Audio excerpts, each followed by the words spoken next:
presentation of Fox Sports. We are Baltimore. We are Kansas City.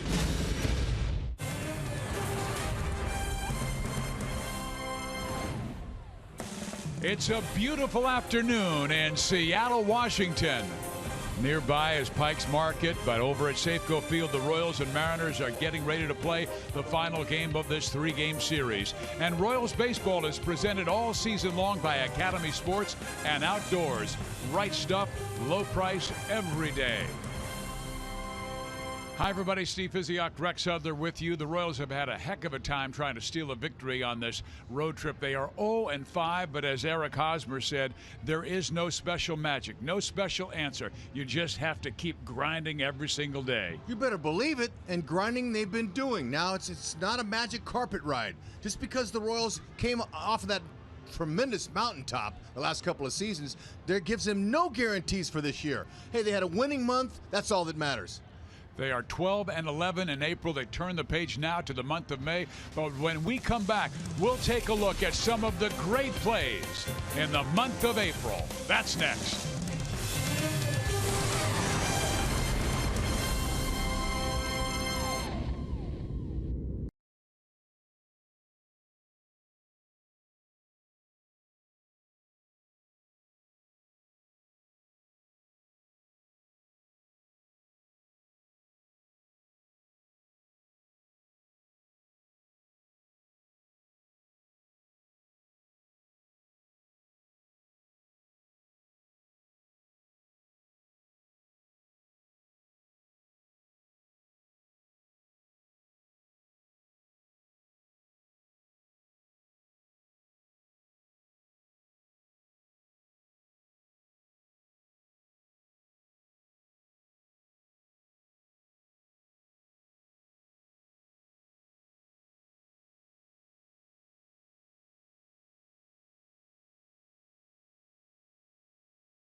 Some of the best plays of the month. Bounces away. Here comes Gore. Play at the plate. Royals win it.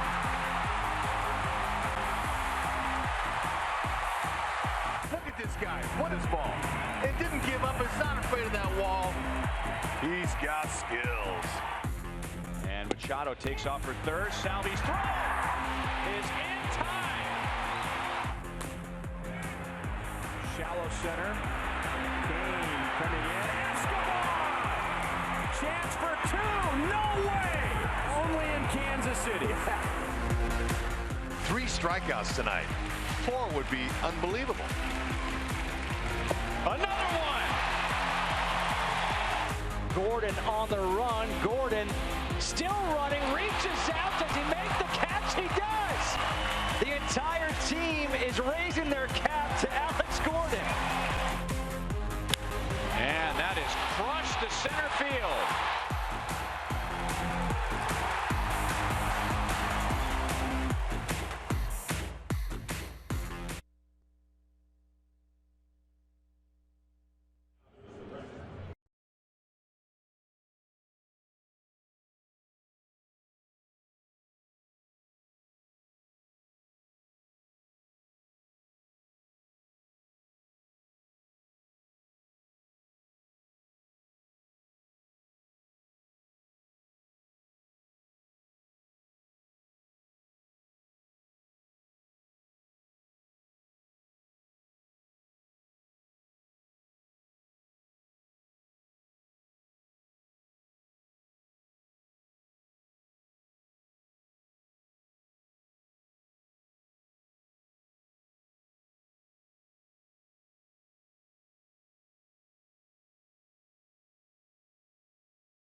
Field to watch the world champion Royals take on their Mariners.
Pitch here at Safeco Field. Joel Goldberg down by the Royals dugout. They've got their usual energy going right now, and they have their usual lineup. So while the offense has been struggling, Ned Yost sticking with the exact same group, minus a change in right field as Paulo Orlando back out, Gerard Dyson in. A lot of people want change. Players, though, they love the consistency. They love that their manager stays with it. And Ned Yost learned from Bobby Cox many years ago. If you think it's time for a change, keep waiting it out. Be patient. That's what he's doing. Fizz? You are indeed right, Joel. And the Royals looking to score their first run of this series. They have been shut out in the first two games, 1-0 and 6-0.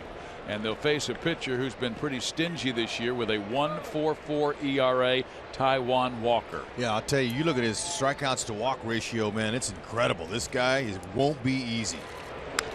3 walks, 25 strikeouts, and that is the best strikeout to walk ratio in Major League Baseball.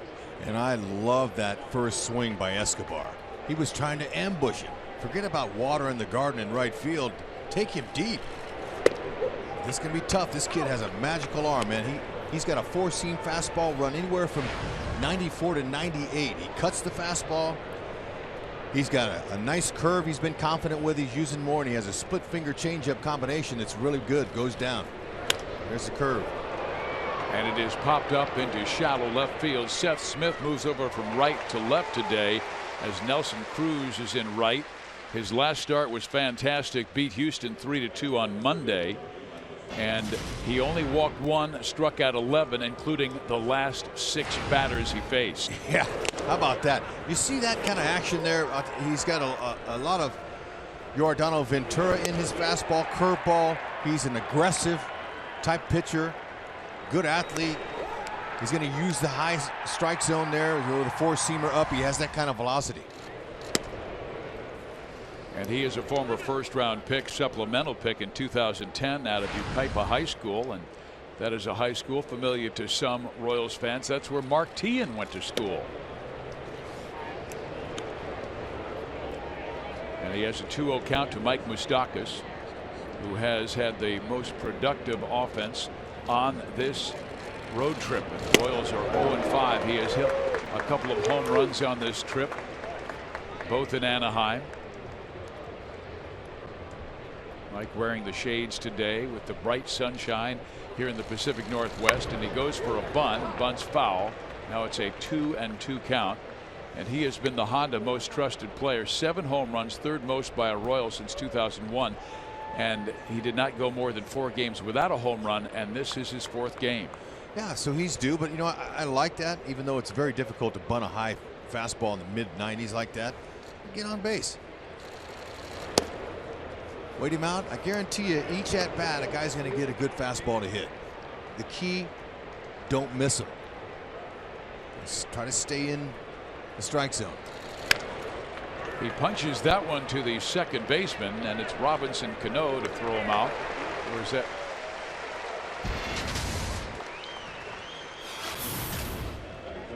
Luis Sardinas is the second baseman today. Cano is the designated hitter, so it is Luis to make the play for the second out. Yeah, Nelson Cruz is out there in right field. That's good for him. Gets him off the pine. Give him a little action, but you know, the kid Sardinas, good speed, strong arm, good defender. Second baseman. And this is a guy the Royals really need to get going. He does have 3 hits in this series, and 2 are to right field. Takes strike 1. That's a nice downhill angle. And Taijuan Walker using. There's a little hanging curve there. He'll use that curveball early in the count, and he'll use it as a strikeout pitch with 2 strikes on the hitter. And he has Kane down, and then Lorenzo waves at the off-speed pitch away from him and strikes out.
Royals and Mariners go to the bottom of the first, and here's the lineup that Seattle will show today. Marte will lead things off, moving from the 8th spot to number 1. Then Seth Smith, who's really been hot against the Royals. Cano will be the designated hitter today. A little half day off for Cano. Ian Kennedy. He's got a nice ERA, 2.77. Only had one rough outing, and it was his last one against the Angels to start this trip.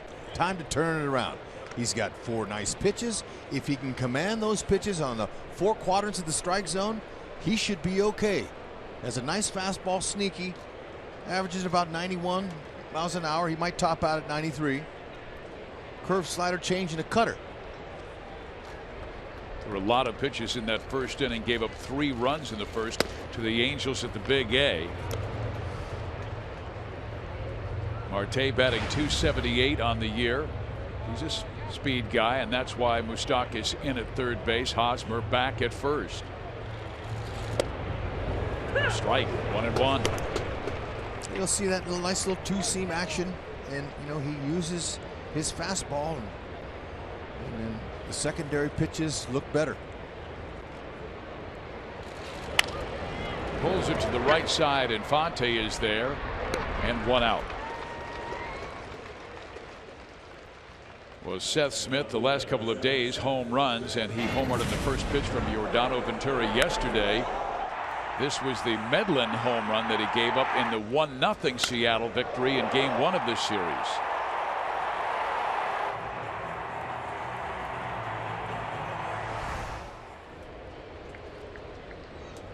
And he's been incredibly hot against the Royals in recent games. Last 13 games he's played against Kansas City, whether he was with Seattle or San Diego or another ball club, hitting .348.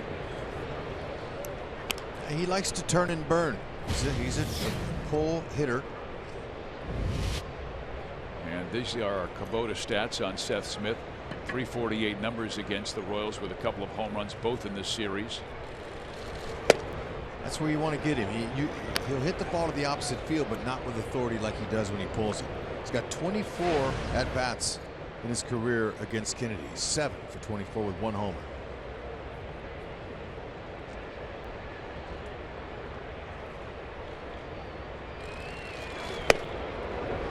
And Ian Kennedy going right after him with that 93-mile-an-hour fastball.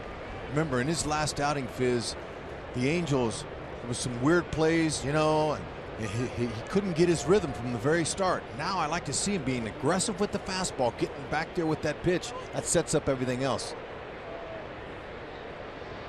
It was a crazy first inning, and he never got back on track. That's punched to center field. It will drop in front of Lorenzo Cain and Alex Gordon.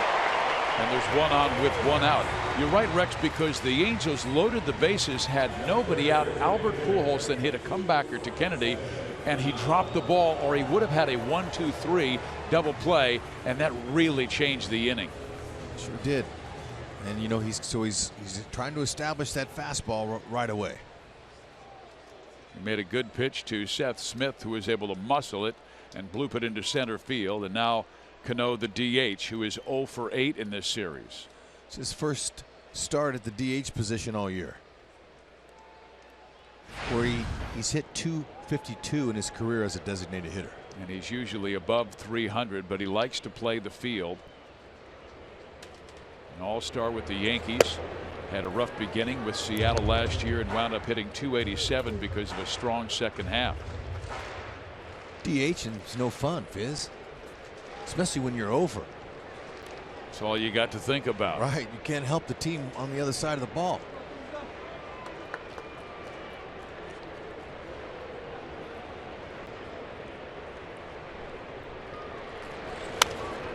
Out of play, left side, 1 ball, 1 strike. Royals come in at 12 and 11, 4 games back of the sizzling Chicago White Sox, but Kansas City has dropped 5 straight games and 7 straight on the road, going back to the Oakland Athletics series. We come home after this game, have 3 with the Washington Nationals tomorrow through Wednesday, and then hit the road very quickly again. Out of play, 1-2. He's challenging Cano with that fastball. Cano's got quick hands. They've been used in the opposite field for singles, but his power is mainly pull. Kennedy's a fly ball pitcher. 26 innings so far this year. He's just induced one ground ball double play.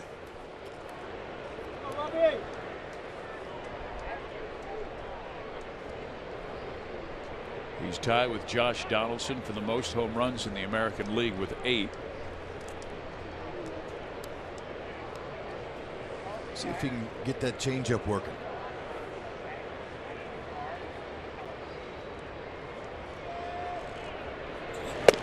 Check swing. Pitch that wanders outside. 2 balls, 2 strikes. Stayed firm with that on the outside part of the plate. That's a good try.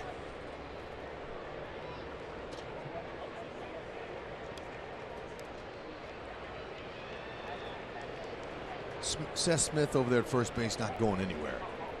I'd be shocked to see any Mariners run today, especially as hot as Salvi's been. There's another fastball away from him and fouled straight back. Here's a look at the Royals' 4 defense. 5 straight caught stealers since Salvi.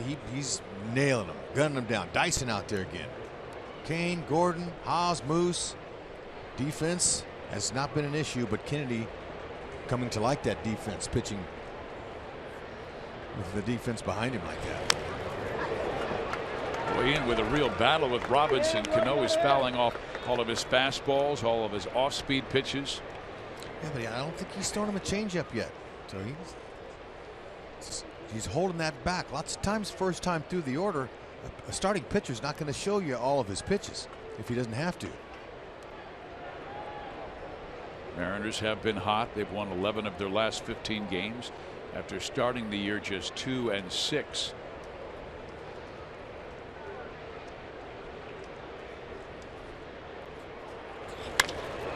To center field. Kane will run it down. Smith was halfway to second base and now retreats. So Ian was able to make a good pitch there. Good fastball at 93 miles an hour. Yeah, on the inner half, so he beat him. You know, he's tried to use the large part of the field, but Kennedy beat him there.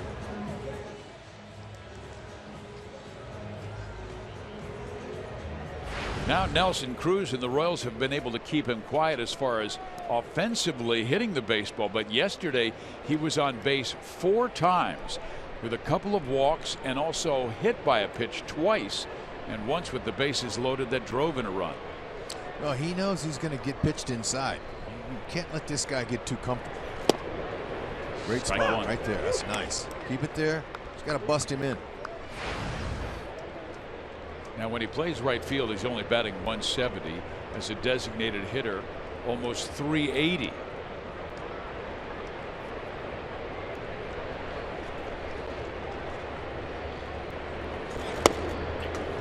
Well, that's his primary job. Be the slugger. But it's one thing that Scott Service likes, the ability to give guys rest where they can move them around. We told you yesterday they had 6 players age 32 or over. This is not necessarily a young Seattle team. Cruz is 35. He's their elder statesman. And Cruz just looked back at home plate umpire DJ Rayburn and he went, oh man, I'm in trouble if he gives him that one. That's a perfect spot. That's right where you want to pitch Cruz.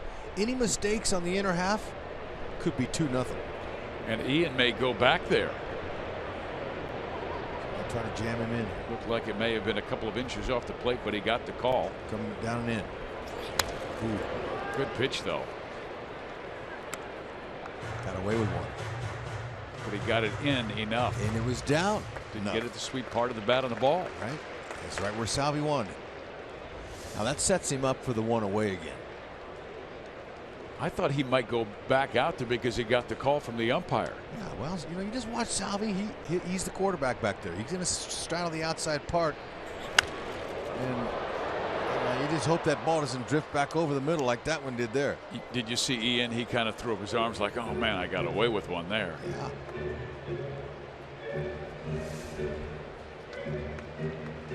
Seattle is not hitting for a high average. second to last in the American League, hitting .227.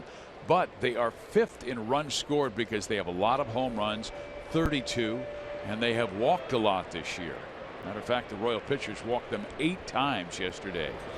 Oh, in there, strike 3 outside corner. Cruz will debate with DJ Rayburn, but the call goes Ian's way. that's the command they're looking for. Cruz, you got to go.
Eric Hosmer had his 18-game hit streak end yesterday, and the Royals 6-0 loss. But the last time the Royals scored was on this big fly struck by Eric in Anaheim, and he absolutely crushed it into the rock pile on left center field. But the Royals have not scored since 27 scoreless innings. Hawes wants to keep the same approach as that swing, staying inside of that baseball. And with the velocity that Walker has, it'll be hard.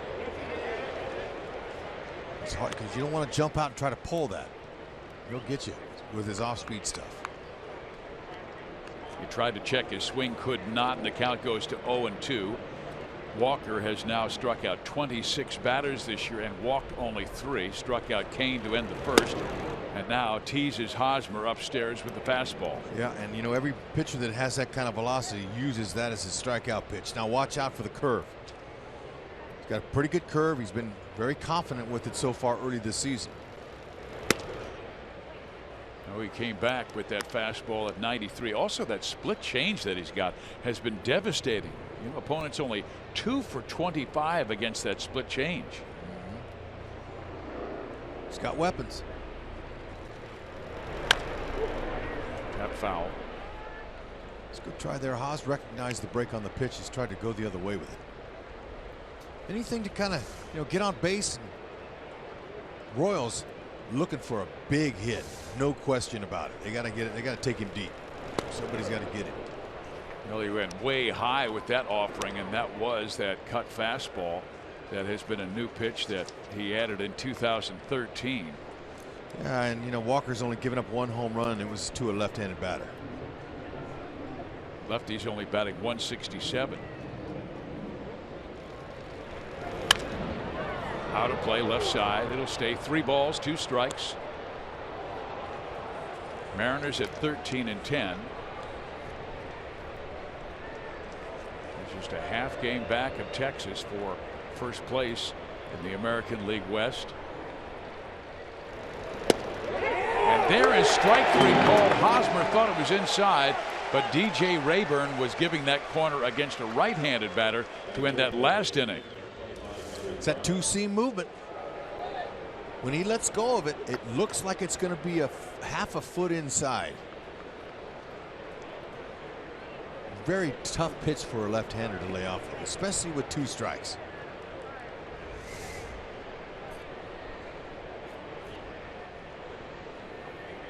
Now Walker to face Kendrys Morales, 2 for 8 in this series.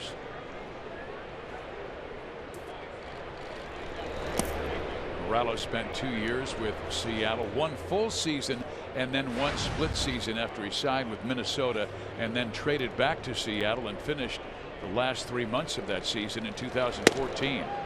And then of course joined the Royals last year and had a spectacular debut, driving over 100 runs, belting 22 out. 2-1. Walker has a quick tempo. I mean, he gets that ball and doesn't mess around. Maybe he's taking a page from last night's starter Wade Miley. Excellent athlete at 6'4", 235. But did you know he played center on his high school basketball team, averaged 21 points and 15 rebounds? And the shortstop on the baseball team. So he's athletic plenty. Now a lot of pitchers don't get credit for being good athletes, but I would say in this modern game today, they're all good athletes. Yeah, his nickname in basketball was Skywalker. You're 6'4", you're averaging 15 boards a game, and he was throwing it down some of those dunks. Look at those broad shoulders on Taijuan Walker.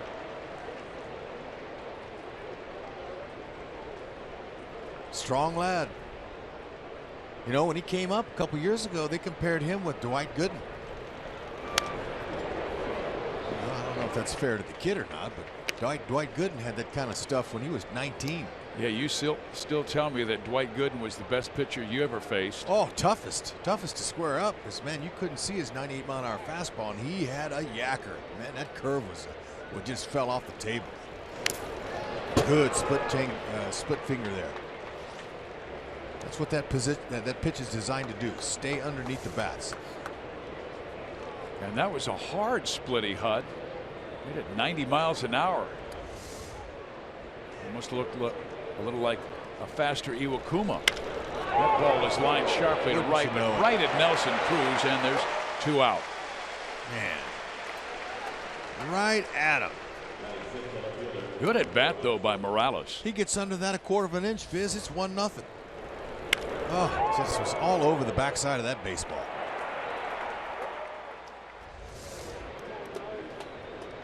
Now Walker versus Alex Gordon, and he's gone through a tough stretch. Just 1 for his last 16 that's seen his average drop to 208. Ball 1. Royals as a team batting just 252, but 12th in runs scored, 3.3. And a devil of a time scoring runs on this trip with only 7 runs in 5 games.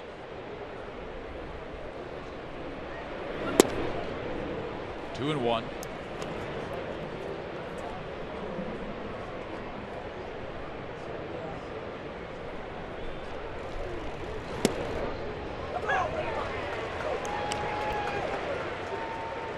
Well, he's a quick worker.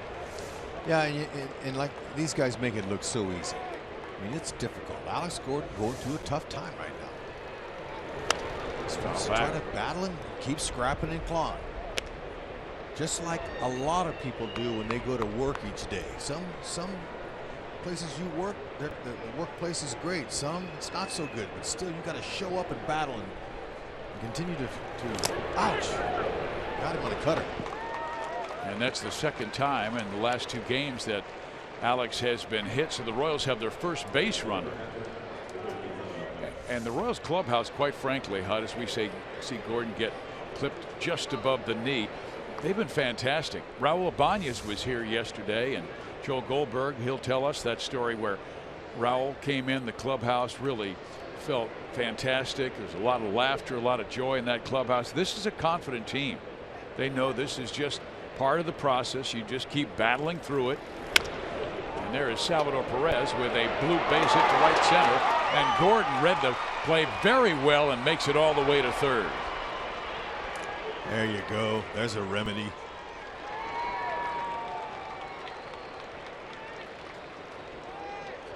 It ain't how hard you hit it, it's where you hit it. Alex read it perfectly. Salvi being aggressive on an inside fastball, couldn't quite barrel it, but he'll take it. Let's see if the Royals can get some 2-out magic working again. Gordon at third, talking with Kyle Seager, the third baseman for Seattle, and Mike Jerschley, his third base coach. A good matchup here for Infante. Loves the fastball. Never seen one he didn't like. And he's been swinging a pretty decent bat. Hit 271 overall, just 167 with runners in scoring position. Overall, the Royals, we know one of their struggles, and it's been picking up those big hits. Just 4 for 35 with runners in scoring position on this road trip. First and third, though, with 2 out. Out of play. 1 ball, 1 strike. But I don't think they have a better manager that can handle these situations, because Ned Yost is Mr. Consistency.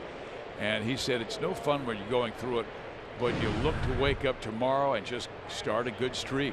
They have to believe that the good streak starts today.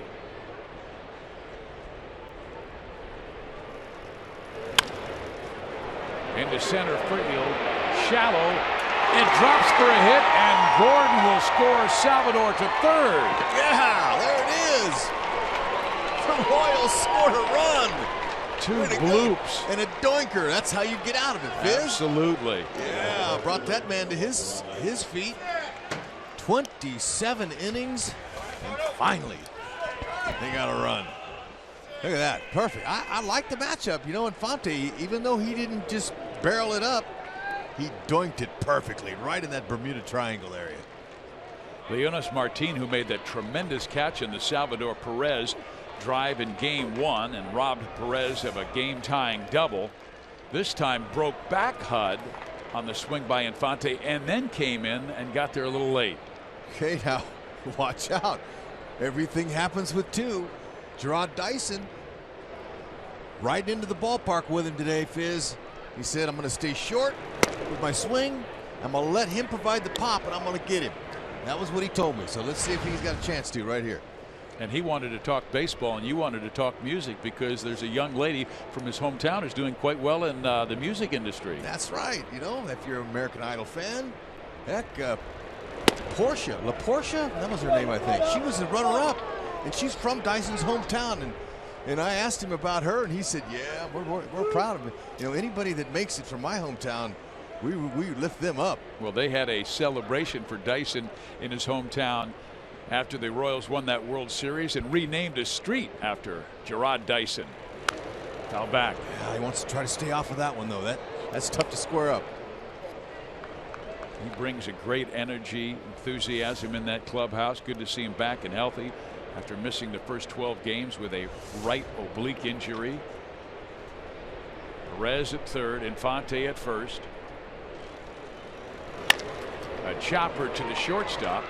They get the force. The Royals do score on a 2-out base hit by Omar Infante, and they have their first lead of the series. Royals won.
Washington, city of the big cranes, big boats, but the Royals have the 1-0 lead as we head to the bottom of the second inning.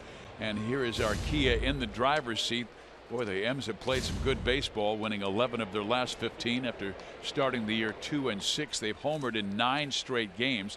And look at that starting pitching. The last 5 games, it's under 2. And they've gone 7 or more in 7 of the, well, just as an example, Wade Miley last night, first complete game shutout. But he had it working. He had command of all of his pitches, and he had the Royals off balance. Now Kennedy with the lead, and he pitches now to Adam Lind, who's 0 for 6 in this series, batting average of .234. Guy has good power. His best season in 2009, he belted 35 home runs for Toronto, drove in 114. He's not been able to stay healthy since. Royal fans everywhere after winning a world championship last year, their first in 30 years. With a crowd of better than 43,000 last night, looks like over 30,000 today on a gorgeous Sunday afternoon. That will stay foul.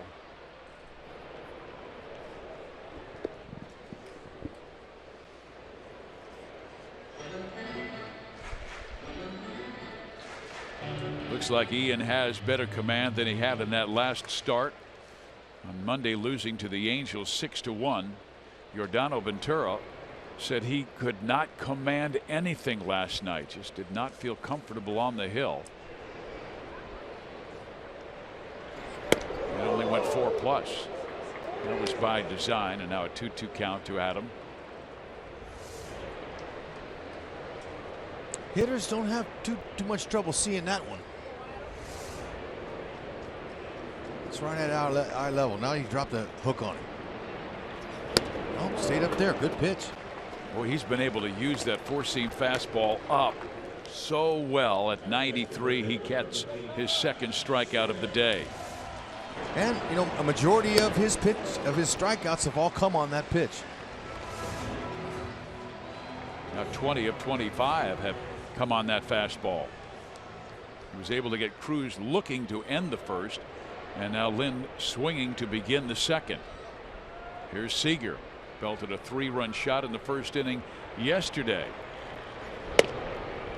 Strike one.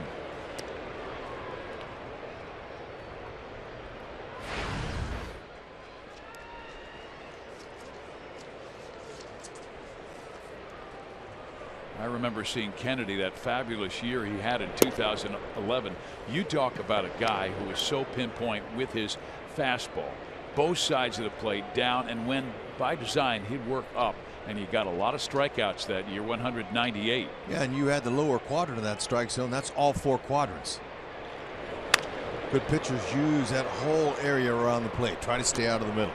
And that's what Dave Island, his pitching coach, told him when he came to the Royals. He said, buddy, you're pitching in the American League again. They don't have a pitcher hitting, so you've got to work down in the strike zone. Take advantage of this great defense you have in Kansas City.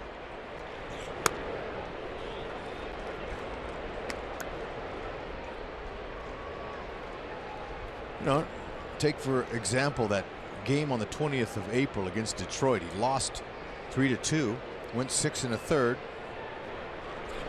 Only gave up 2 earnings. See if we can make this play. Oh, yeah. That's routine. What a beautiful running catch.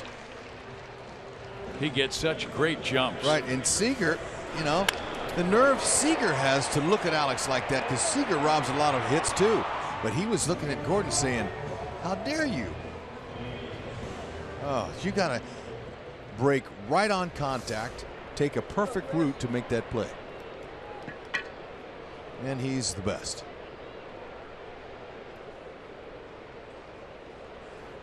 Chris Iannetta has had a very good series defensively, particularly game 1, catching Felix Hernandez, who was dropping that changeup or the curve in the dirt, and he was blocking ball after ball in a tight ball game, and Seattle was able to eke out a 1-0 victory over the Royals.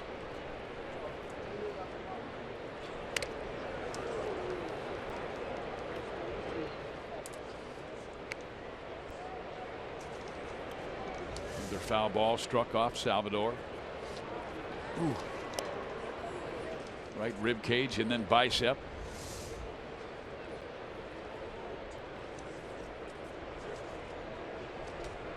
Iannetta will strike out a lot, walk a lot, but also has good power. 2 home runs this year. He takes a strike on a fastball outside corner. 1-2. It's amazing how, you know, a pitcher can use that fastball and he can turn it into 3 different pitches. A lot of them, sometimes 4. All the variations you can use off of that pitch, and Kennedy knows how to use them. Doesn't have to go to his changeup and his curve. He's got a cut fastball. He's got a 2-seamer and a 4-seamer, and he knows how to command it. But you have to be able to command the fastball. That's something that Ventura, even at 95, 96 last night, because he was catching too much of the plate, they were jumping him. Pop foul. It's a nice changeup there.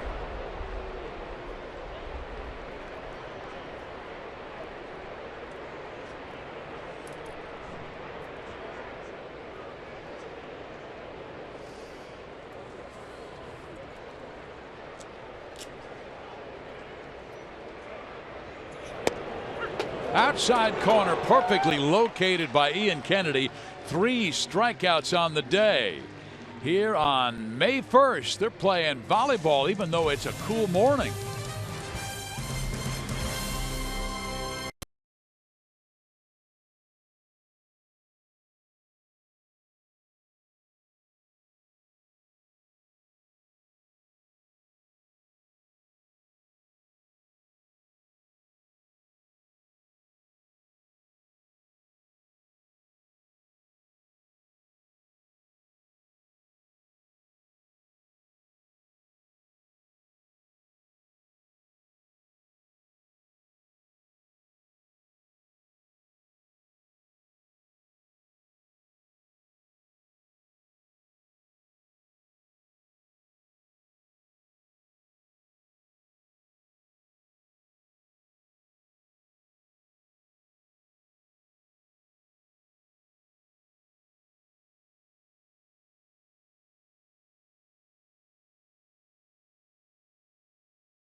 But it's not New York, it's Ned Yost, and he led the Royals to a world championship last year, and he has a great general manager by the name of Dayton Moore, and Dayton's got that great book, More Than a Season, now with 2 new chapters. The book explores the intersection of faith, family, and leadership in the process of rebuilding that championship culture in Kansas City.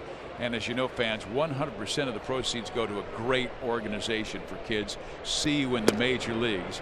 And you can get that at the Royals team store. They're also available at Royals Authentic Store or seeyouinthemajorleagues.org. Yeah, and you know, the 2 new chapters that he put on are very interesting. So if you haven't gotten the new book, get one. He talks about the wild card game, Dayton Moore. From his perspective, it's interesting to hear. Escobar to right field, and that ball's going to drop for a hit. Esky around first on his way to second, and will make it safely with a leadoff double. Keep talking about the book, because good things just happen when you're talking about it. You know, it's interesting though. He talks about how the wild card might be the most exciting game he's ever seen, but he likes that game 4 against the Astros last year, and how that was magical. So get a chance, folks. Pick it up. It's interesting to hear from the executive of the year. You know what was interesting about that Houston Kansas City Royals game 4 was just a seed of doubt and the seed of confidence. It just seems like it's very minuscule, the difference, but it can be huge, because when Correa bobbled the ball, which was a sure double play, and the Royals tied it up, I mean, I think everybody in that stadium knew that the Royals were going to win. The Royals dugout was just going bananas, and the Houston dugout was devastated, even though it was a tie game. Okay, pull him over, get him on, get him over, get him in, get back to the basics. Tried that in the first inning of game 1. They couldn't come through. They had a runner at third base, the Royals did, with less than 2 outs. Got to get back to the basics here. That was against one of the best pitchers in the game, and Felix Hernandez was fantastic. Just the way he pitched in a crisis. He tried to go left field, much like Escobar tried to go to the opposite field, and Esky was able to double. But Felix, what is it now, 1 for 30 with runners in scoring position? That's ridiculous. He's good, but Fizz, the Royals he's are world. Good. He's great. The Royals are world champions. I know. They've been to the World Series. They're going through a tough time. 2 years in a row. They've beat guys like him, and they can do it again. Stay with it. See if they can just work it. And Moustakas battle with 2 strikes here like it's your last at-bat you ever had. That's what you want to think. And keep that type of focus. Plenty of holes out there for Moose. Grounded out to second base, his first time up. Take that here with 2 strikes. Sardinius deep at second, pulls the ball, and he did his job. You know, that is a team at bat, Hud, because you could see what Mike was trying to do. There might be fans going, oh, that wasn't a great swing, but with 2 strikes, tough pitch, he just tried to pull the ball to the right side. Yeah, watch his top hand. See, he's rolling. That ball's up and away, and he's trying to hook it. And look at the dugout. Yeah. Everybody giving him a high five. Yeah, love for giving yourself up like that. Now you put pressure on Service, their new manager, on whether to play the infield in or back, and it looks like they're electing to stay back. Every single Royal came to the top step of that dugout to greet Mike for moving Escobar to third. Now Kane will try and get him home, give the Royals a 2-0 lead. The shot was infield instructor Casey Candell as he's leaning on the railing. They are not bringing their infield in with 1 out. All right, so put the ball in play and pick up the ribby. Just think middle of the field. 1 ball, 1 strike. Yeah, you bring your glove to the ballpark with you, you can make a catch like that. Routine, right at it. Nice catch, sir. That's all you got to do. Stand up, make your catch. Minimal effort.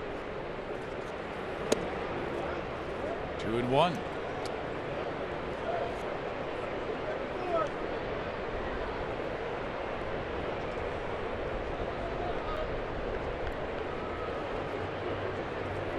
Even a ground ball to the first baseman to the third baseman gets him home.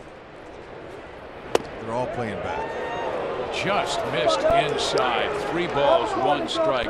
And Walker wanted that call, didn't get it from Rayburn. That's off the plate. Good job. Lorenzo obviously knows he's trying to get in his kitchen. He doesn't want to leave the ball out over the plate so he can pick up that ribby.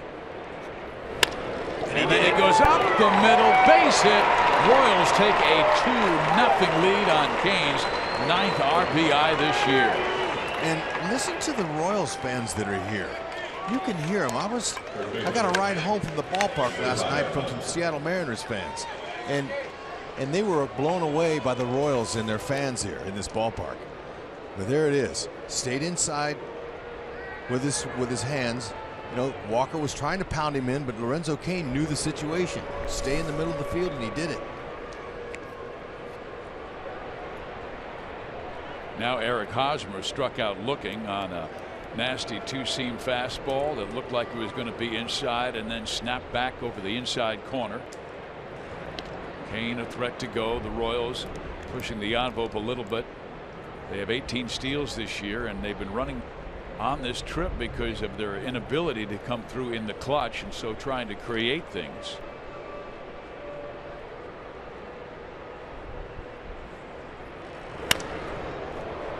In the air, left side.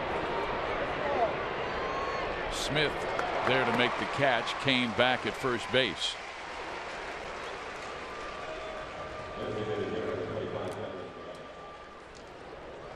Fans, just a reminder as you enjoy a cold one, look forward to Miller time later in today's game, brought to you by Miller Lite. Let's see if Kane goes with 2 out. Morales lined out sharply to right field his first time up.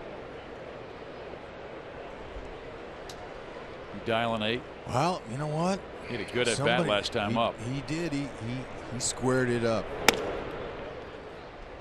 And Morales, he can go to any part of the ballpark with power. Kendrick's 8 RBIs, but only 1 in his last 13 games. Not like Morales for sure. Hitting 5th. But there hasn't been a lot of guys on base either.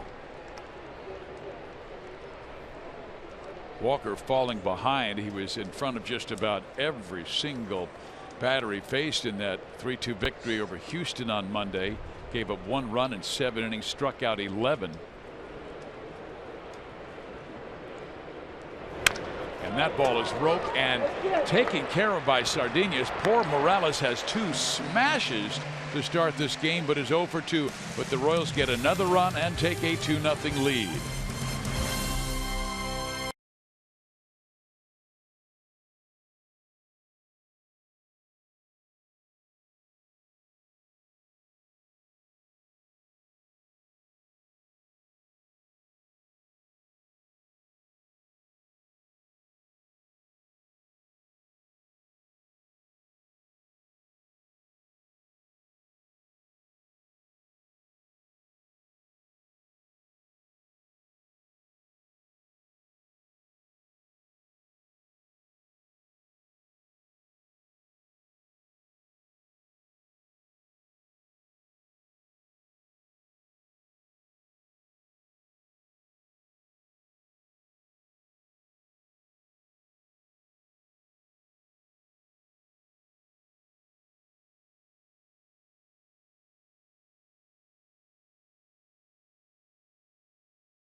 One in the second, 1 in the third. Ian Kennedy has been sharp early with 3 strikeouts.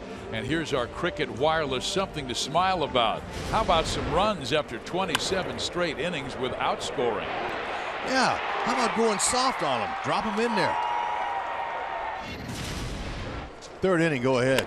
Low King. He knew Walker was trying to pound him inside, but he kept his hands in and he didn't give in and didn't try to roll over. Using the large part of the field is going to be a remedy to get the Royals out of their funk with runners in scoring position, and it's working.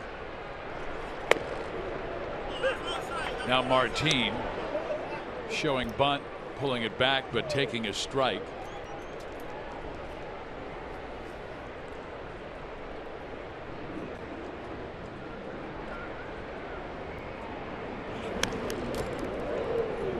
Kennedy was able to get that fastball in on Martin and now has an advantageous 0-2 count.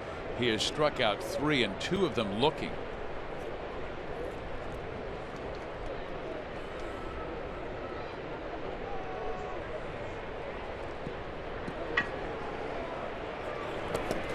Tried that breaking ball. It's got him in the back foot. How did Salvi catch that? That was amazing. Of course, he knows it's coming, but watch how he moves. And he's able to square that ball up right on his belt buckle.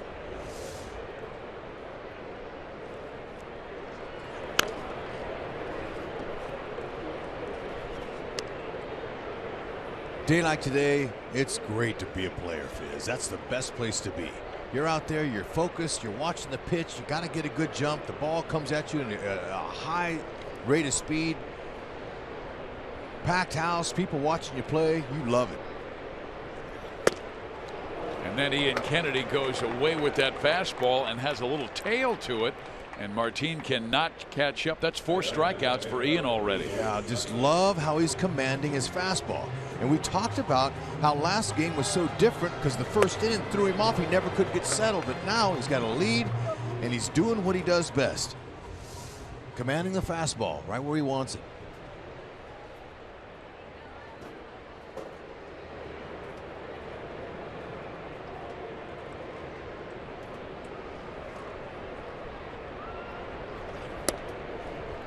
It's not often that you see a kid like Luis Sardinas make the team, and he's so, as young as he is, he's a utility player. That's a tough role for a guy. But this young man here, Sardinas, as we're seeing Kennedy in those strikeouts, he made the team because he does that.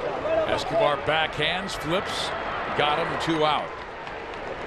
And that was an interesting stat because Kennedy, even though his velocity on his fastball is less than Yordano Ventura, our Quicken Loans Rockets arms shows you that Ian Kennedy, opponents only batting 158 off of him, but 22 of his 27 strikeouts are on his fastball, where Ventura gets most of his strikeouts on his curve and his changeup this year. Sale is going today, and the White Sox game at Baltimore. He had a big lead. I don't know if it's final yet. When you get pitching, you're in every single game, and the White Sox are getting it.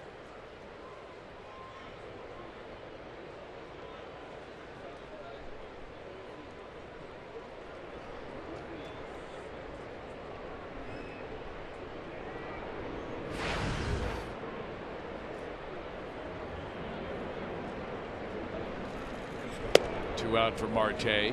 They really feel like he'll be their leadoff man in the future. A young man with very good speed, bat control, good hands. Switch hitter, natural right-handed hitter.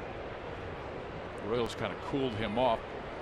1 for 7 now with 3 strikeouts after he was 7 for his previous 13, and there's a strike for a 1-2 count.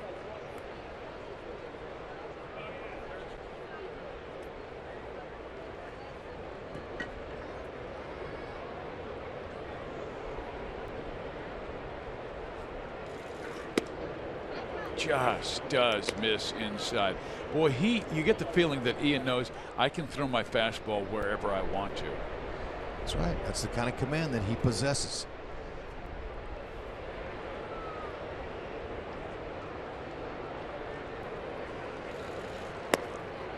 Down low. And we talked about that 2011 season where he won 21 games. And his best game came in late April that year, and it was the day after the birth of his first child, Nora Rose. He threw his first major league shutout against the National League East champion Philadelphia Phillies. He'll always remember that. Since that time, he and his wife have had 3 more children. 4 kids now. Hey, he's been blessed, no question about it. I love the fact he's settling in Kansas City. And you know what? All 4 of his kids are probably going to be pretty good athletes. His wife, Allison, was a terrific guard forward that I got a chance to watch play on the USC women's basketball team. Ball 4. So Marte is the first walk issued by Ian today. He didn't want to do that. He was ahead of him.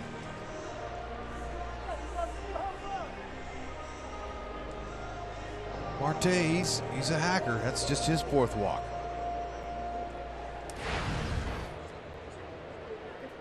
So Smith, the batter, he muscled a single to center field, the only hit that Kennedy has allowed today.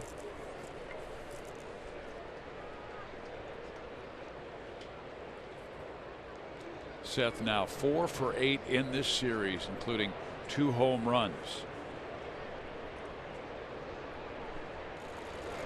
He goes after the first pitch, and it's a fastball well located at 91.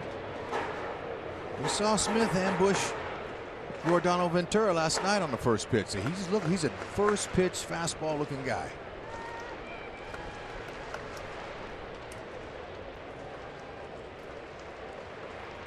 They were teammates in the Padres in 2014.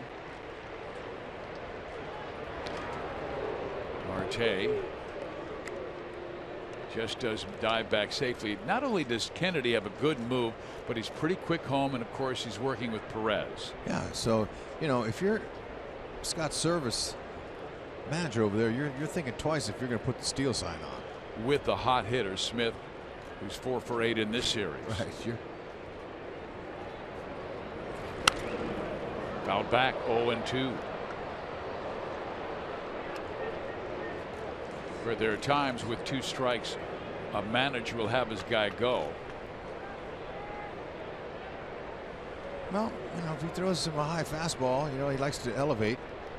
Salvi's going to have a good pitch to throw him on. Throw him out.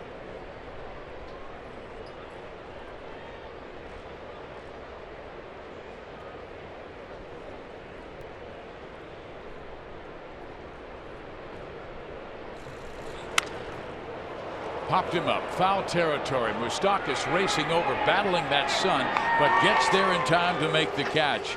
And Kennedy, with 3 shutout innings, will take a 2-0 lead to the 4th.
Northwest, and the Royals have a 2-0 lead.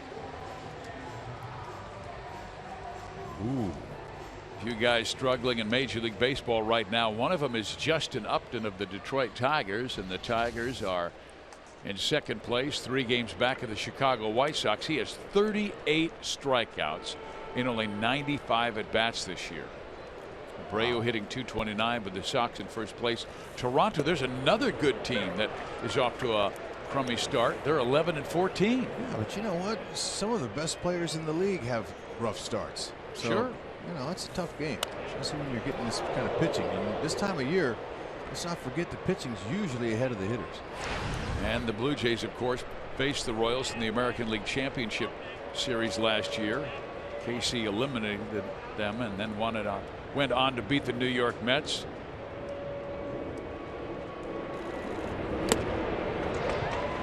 Alex was hit just above the knee first time up. This time strikes out swinging, facing young right-hander Taijuan Walker. It's his 3rd strikeout.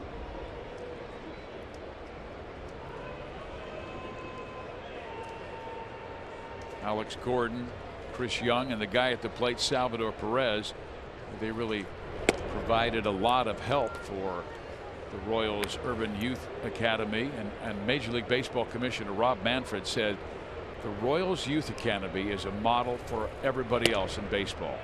Yeah, and that's a beautiful thing. Started right off there in Kansas City. Salvi being a part of it, Chris Young, Alex Gordon. Contributing money, and it will be built behind the Negro Leagues Baseball Museum. It's geared toward teaching kids ages 6 through 18 baseball and softball, as well as life skills. And what Manfred said was Kansas City is the microcosm of what they want to achieve with respect to youth participation. That ball muscled to left field, and it will drop for a hit. So Salvador is 2 for 2. Why not give him the green light? 3-0. Salvi only has 4 walks on the year. He doesn't want to walk. He wants to get a base hit. Now it just got in on him a little. If he barrels that, could have been a homer. Let's take a look at that academy that they're going to have in downtown Kansas City, right behind the Negro Leagues Baseball Museum. George Brett was there, Alex, Chris Young, and of course Salvador Perez, and our general manager Dayton Moore. That's a great shot right there. How many big leaguers are going to come from that academy? Think about it. Or even, don't have to be big leaguers. It's tough to get to this level, but look, how about just getting kids out of the house and get them playing baseball, and you know that synthetic surface they have there, you can use it year round. Perfect location too. Brian Shapiro, one of our producers, who's up in the booth right now. We were together with a guy who's thrilled about it, Bob Kendrick, who's the president, director of that Negro Leagues Baseball Museum. And fans, I continue to urge you, if you get to Kansas City to watch the Royals play, also take time to get down to the Negro Leagues Baseball Museum. It's really a great story about not only our great game of baseball, but our city's history. The Kansas City Monarchs, great stars like Josh Gibson, Satchel Paige, and Cool Papa Bell. And then they'll have a fantastic facility right behind the museum HUD for kids ages 6 through 18 to play the greatest game in the world. Yeah, and you know history is a huge part of our sport too. Foul back. Omar knocked in the Royals' first run, scoring Alex Gordon from third base, and Lorenzo Cain knocked in the second run, scoring Alcides Escobar from third.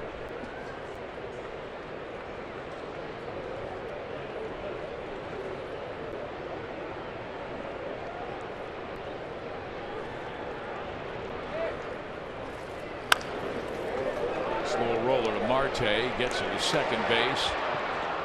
That's all they'll have a chance is get one. And since we've been talking about in celebration of the Negro Leagues, join us on Sunday, May 15th against the Atlanta Braves, as the first 10,000 fans through the gates will receive a Kansas City Monarchs fedora courtesy of KSHB. Make sure to come to the K wearing your Sunday best to honor the tradition of attending Negro League baseball games, as it is Dressed to the Nines Day as well. Purchase a theme ticket to receive a Charlie Hustle brand t-shirt, a seat for the Royals game, and contribute a $5 donation to the Negro League Baseball Museum. And you can learn more at royals.com/theme tickets. And I know one guy who will be dressed to the nines, and that is Bob Kendrick. He's dressed to the nines every day of the week. Yep. I had to do that interview with Brian the other day with Bob, and I tried to outdress Bob. I failed. It's impossible. Because you know you got to. I tried. You got to change your wardrobe, man. Come on. If you're going to try to dress with Bob, you better go get some new duds. So I've got to get rid of the pleats. That's right. Here is Gerard Dyson.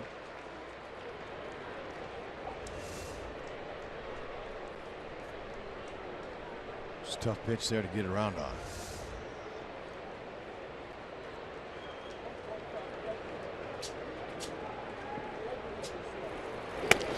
Outside. 1 ball, 2 strikes.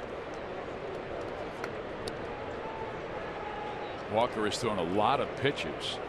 Royals have been patient and taxing him. He's had a lot of 3-2 counts and already 75 pitches, not yet through 4. Nice to see the Royals get into a bullpen.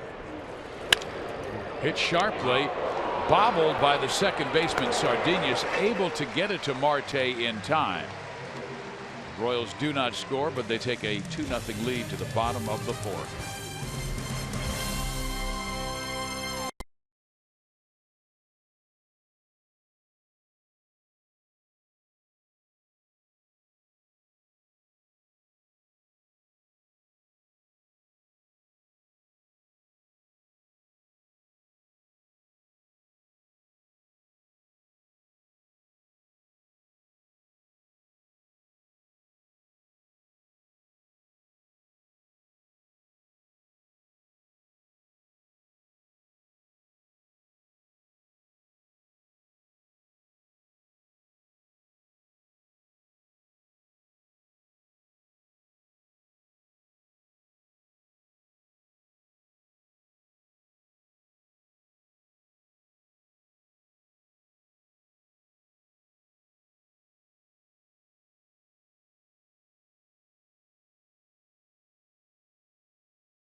Now it's time for a Northtown Mazda game break. The Washington Nationals are coming to town.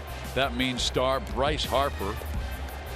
As the Nationals off to a 16-7 start. They've got a half-game lead over the New York Mets, who have won 8 games in a row. Tomorrow night, Tuesday night, Wednesday afternoon. The Nationals won today, so they're now 17-7. Well, you know, they'll have to take care of the hitters that come ahead of Harper. May not be able to get him out. He's so good, but you can try to keep those guys off base ahead of him.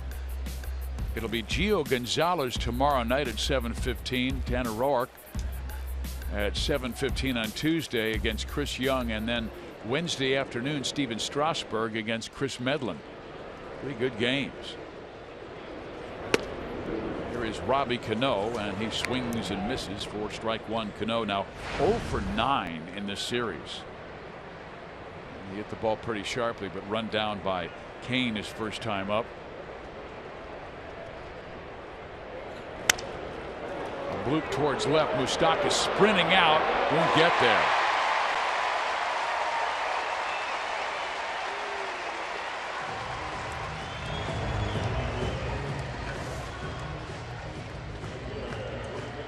Cano just tried to dump it out there. It looked like that was an abbreviated swing. Moose had a good effort. Wanted to catch it. He's been really good at going back on balls recently. Moustakas. He has over 600 multi-hit games since 2005, second most to Miguel Cabrera of Detroit. That is our Academy Sports and Outdoors leaderboard. Yep, he can hit. Nelson Cruz swings and misses. Looked like he was looking for that first pitch fastball, and Kennedy threw him that wrinkle. You know, you don't want to give him a pitch that he can tie it up with. That's for sure. You're trying to stay away from it. And he does it again. Once again, Cruz looking for the heat. Gets that slider, and now it's an 0-2 count. Well, you know, his first time up, Kennedy worked the outside part of the plate, and the umpire, he gave him those pitches, so he's swinging at him now in this at-bat.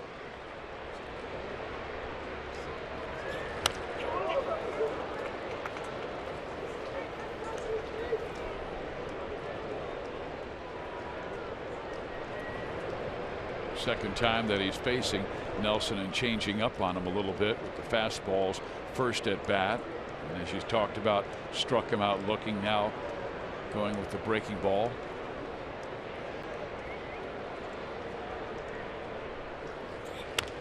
On his hands, popped up. Hosmer or the second baseman Infante, and it is Omar to make the catch for out number 1.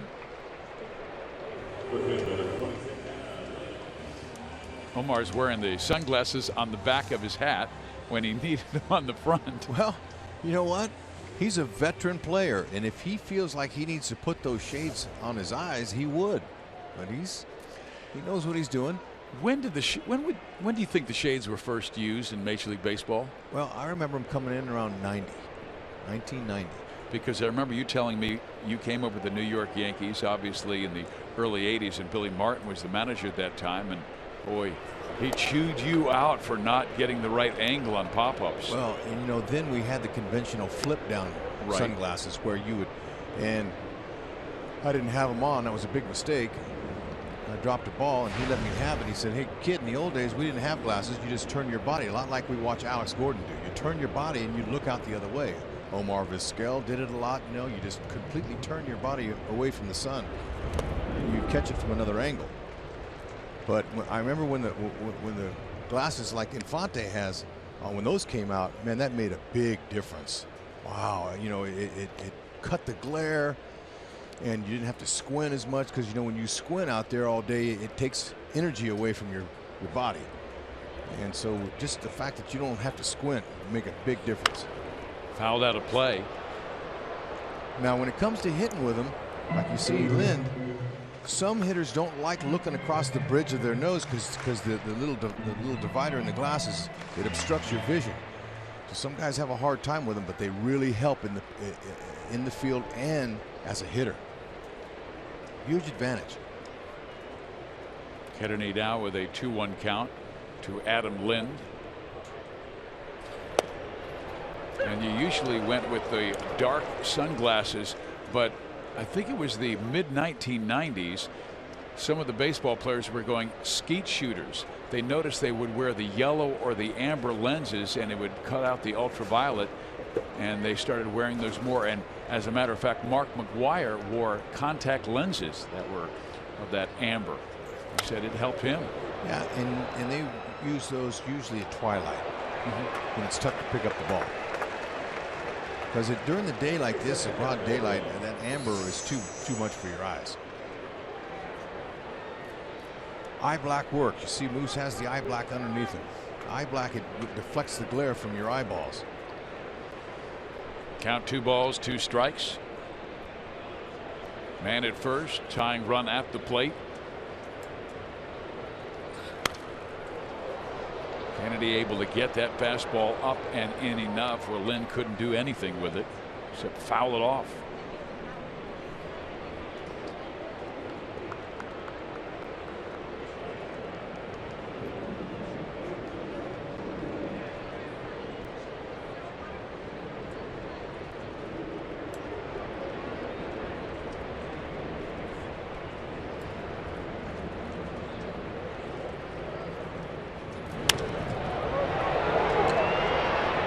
Terrific pitch after coming in with the fastball. He went soft away and gets the fly out to center field. Lorenzo Cain takes care of it for the second out. Joel. Well, remember back-to-back starts against Oakland Houston and Detroit, where the umpires came out and warned Ian Kennedy that his hands needed to be separated. The umpires were saying that they couldn't see that separation, so they didn't know when he was going into the set. Look at him now. See where the glove is on the left hand? It is to his side, so he has made a small adjustment. Thank you, Hud, for that. And now the hands come back to where they were. Small adjustment keeps him in the game, staying focused, no issues. But you're right. So much of this game is being comfortable, and just that slight change can throw you off a little bit about your balance point. I believe that, but you know what though, it's a simple adjustment. It's not a big one, but he's able to make it, you know, and he shows that ball to the hitter with his changeup grip. Right side, Gerard Dyson near the foul line will make the catch, and Ian Kennedy with 4 solid innings, and the Royals take a 2-0 lead to inning number 5.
today.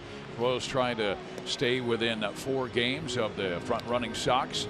Kansas City right now 4.5 games back. Chicago on fire. They won today, and Chris Sale with a 7-1 victory.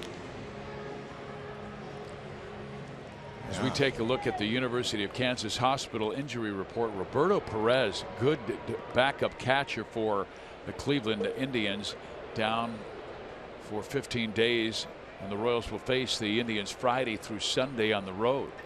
Right thumb better than left thumb if you're a catcher. I think you need both thumbs when you're catching. Well, you do, but one to throw and the other to catch. Yeah, but believe me, when you're catching that ball and that thumb is the one that's broke, it hurts. Oh, I know. Salvador Perez had that bruise on his left thumb last year in a couple of foul balls and set him back. And unfortunately, it seemed like every time a ball was struck foul, it was hitting off that spot. Yeah, I mean, you know, I had ligament replaced on my thumb, and just coming back from that, being an infielder out there, I mean, you don't catch every ball like a catcher does, and every time I'd catch one, it hurt for a little while. Escobar, ground ball. Kyle Seager will throw him out. So Esky 1 for 3 after doubling his last time up and scoring the Royals' second run on Kane's single. Walker's next pitch will be his 80th, and he's coming off a game where he threw a career high 118 pitches in that victory over Houston. Well, the Mariners bullpens is stirring a little. They got a couple of guys up, kind of getting loose, as they know it's could be a short afternoon for Walker, but he's gone 6 innings 3 times, and then last time is 7 innings, so he's been a workhorse. Fouled off. 1 ball, 1 strike. Mike Moustakas 0 for 2. He had a couple of hits yesterday, a single and a double, and the double was a ground rule double that would have easily scored Escobar, but he had to stay at third base with 2 out.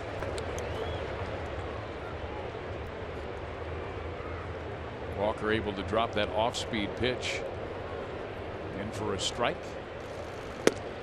And then strikeout Mike with a 95-mile-an-hour heater. Strikeout number 4. Taijuan Walker, this guy, well, he's a beast. I like his tempo. He works fast, doesn't give the hitters a lot of time to think. You know, rushes them a little bit with that hard fastball. His curveball looks nice, and that split finger changeup that he throws, the bottom falls out of him. Yeah, they have a very good starting rotation led by a number 1 and Felix Hernandez, who shut out the Royals on Friday. Wade Miley, a left-hander, shut them out last night. But then you had to Walker, to Iwakuma. And there is a base hit to right field by Lorenzo Cain. So Cain, who only had 1 multi-hit game coming into this series, now has 2 against the Mariners. Gotta love Lorenzo's approach. I believe every hit he's gotten on this road trip have been to right field. Right field or center field. He's done a good job. You know, that's what you do. You get yourself together with those base hits to the opposite field, and then you get hot and you pull one out. You pull one out of the ballpark. Let me check for you, Hud. His base hit yesterday was to right field. He is going, and he will steal second base quite easily here. So the Royals now have a man in scoring position with 2 out. The 2 hits he had on Friday were both to right field.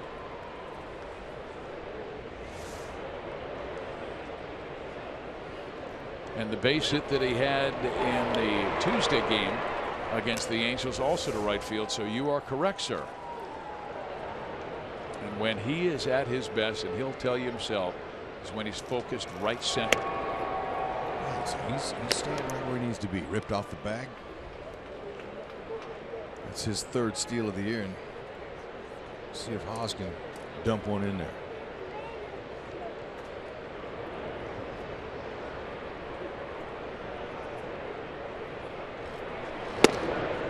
In there.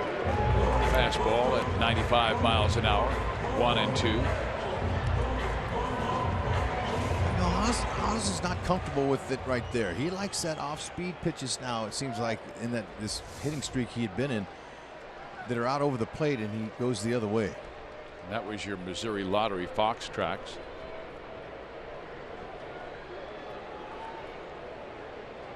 Marte still on that second base side right behind Lorenzo Cain.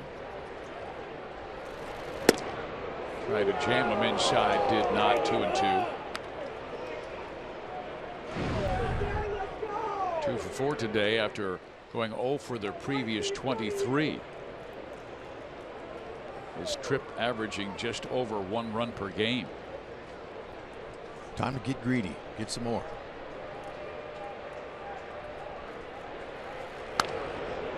Good rip on a high heater. Now that pitch there he can get to, that one that's up and away from him that high, when he tomahawks that to the ball to left field. Walker's trying to get him to swing and miss on that. Boy, the one he had to the rock pile at the Big A to left center field earlier this week was down low. That's a breaking ball.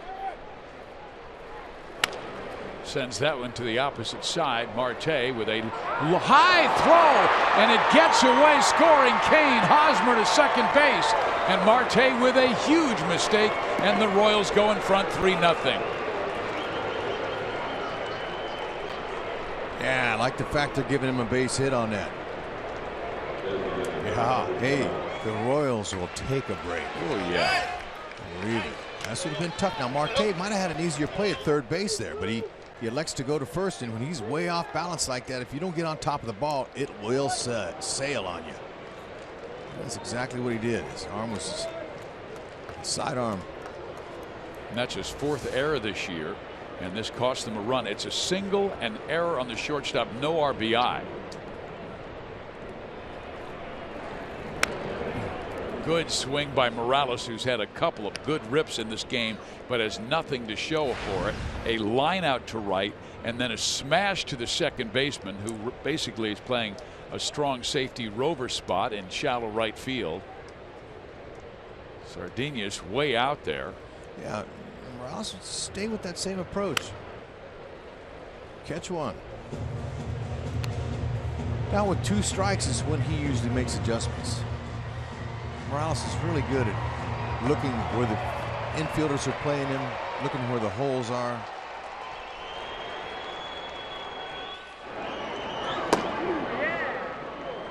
Hosmer getting a good lead at second base as well. And this one is pulled down the line foul. Because they have 3 infielders in the right side. One of them, Marte, the shortstop. Eric can get a great secondary lead, and he's got great vision in his periphery where Marte and Seager are.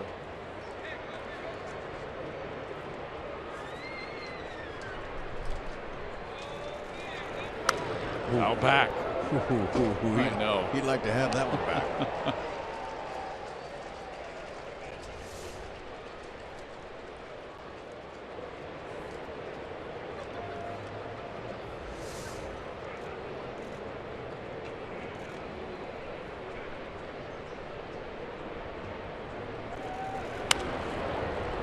Popped up, foul territory. Seager over, shading his eyes to make the catch. The Royals score one more, and they have a 3-0 lead over Walker, who's given up the most runs he's allowed in any one game this year.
And the Royals with a 3-0 lead, and just like we promised earlier in the game, it's Miller time, brought to you by Miller Lite. Well, I like how he's dissecting all quadrants of the zone. Curveball to Adam Lind.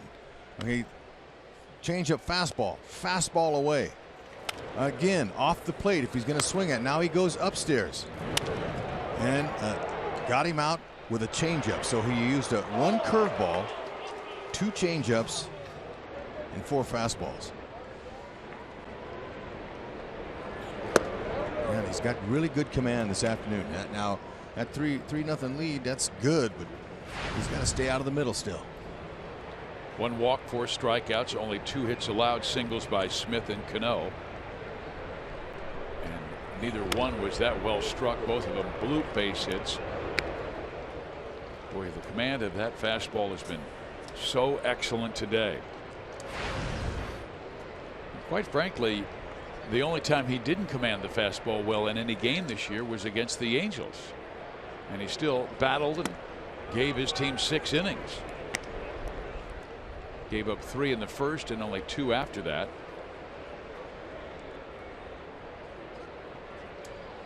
Iannetta down in the count. 1 ball, 2 strikes. He struck out looking his first time up.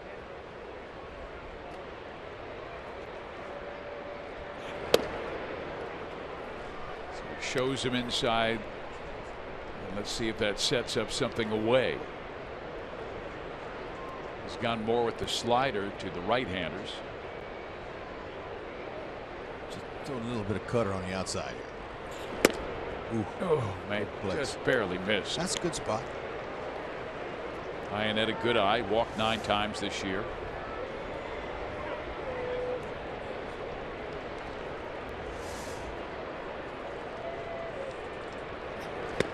How about that? That almost backed up on the inside corner. That was a nice slider. Took off just enough speed to get him out in front. He got by him. So 5 strikeouts for Ian.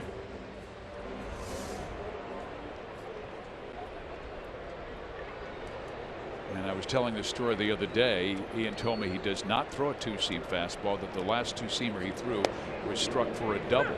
Well, he said there are times where he'll throw the 4-seamer and somehow get that extra movement. Yeah, you know, by looking at it, and I know a hitter will tell you that he'll go back to the dugout saying that's a 2-seam sinker.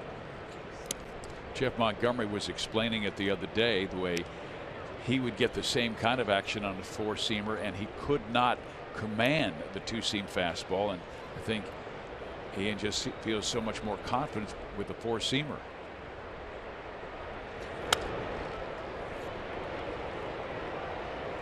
Good fastball there on the field. And Rex, when you take a look at his fastball, he throws at 65% of the time. And as you indicated, only averages 91 to 92 miles an hour, but 22 of his 28 strikeouts now are on the fastball. And now he gets another on a fastball running away from Martin. It's because of where he can put it, where he locates. Location is the single most important thing for a pitcher. And he can put it where he wants it, where the catcher's setting up. Sure makes that hitter confused. Greg Maddux, one of the greatest pitchers I've ever seen. He said location first, movement second, and then velocity third. Sardinius 0 for 1 with a ground out. Strike 1. Sardinius came up in the Texas organization, one of their top prospects. Traded to Milwaukee, was their number 3 prospect, but they traded him to Seattle for an outfielder. His problem, he has guys like Elvis Andrus or Jurickson Profar or Ketel Marte in front of him. Well, yeah, this is the big leagues, and you're going to break in, man. You know, you got to wait your turn. Sometimes you're in the wrong place at the wrong time. But at 17 years old, he was just 130 pounds. Now, he had to put on some weight. So he went to the weight room, tried to beef up a little bit. Now, you know, his main position is shortstop. So if you're a shortstop by trade, you can play anywhere else on the field. So and then they wanted to see him play some outfield, and he did that in spring training. Service made him his utility guy. The Royals have a very talented young shortstop, 20 years old, down in Northwest Arkansas. Raul Mondesi busted a 3-run home run in the 9th inning last night in Northwest Arkansas's victory. Did he? Nice. Hunter Dozier hit his 6th home run. Yeah, that's the next wave. Hit him on the foot. And so Sardinas is on for the first time. Both teams have had a hit batter.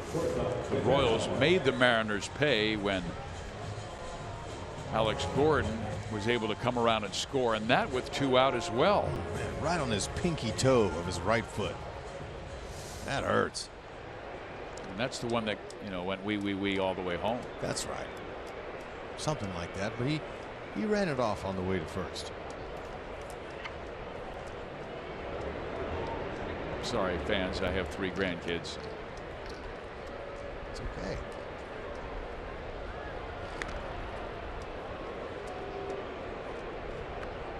The Royals were able to capitalize with a 2-out hit batter when Gordon was hit just above the knee, and he would come around to score after base hits by Perez and then Infante for the Royals' first run. Marte takes outside, ball 1. Patel walked his last time up.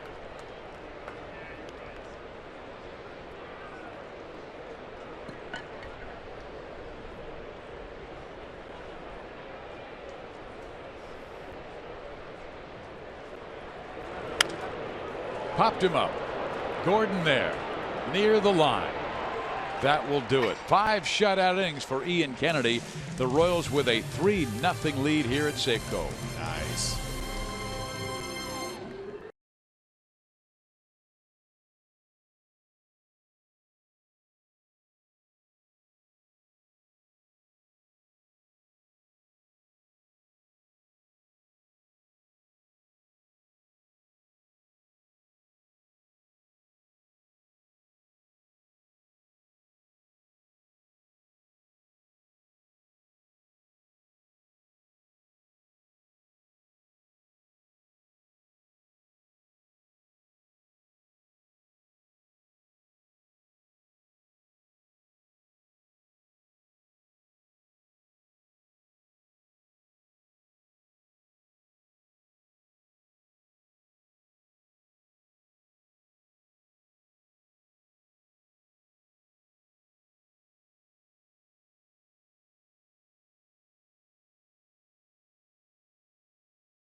Third in the 5th. Ian Kennedy has done the rest. No runners have reached second base as his fastball command has been absolutely outstanding in the first 5 innings of this one.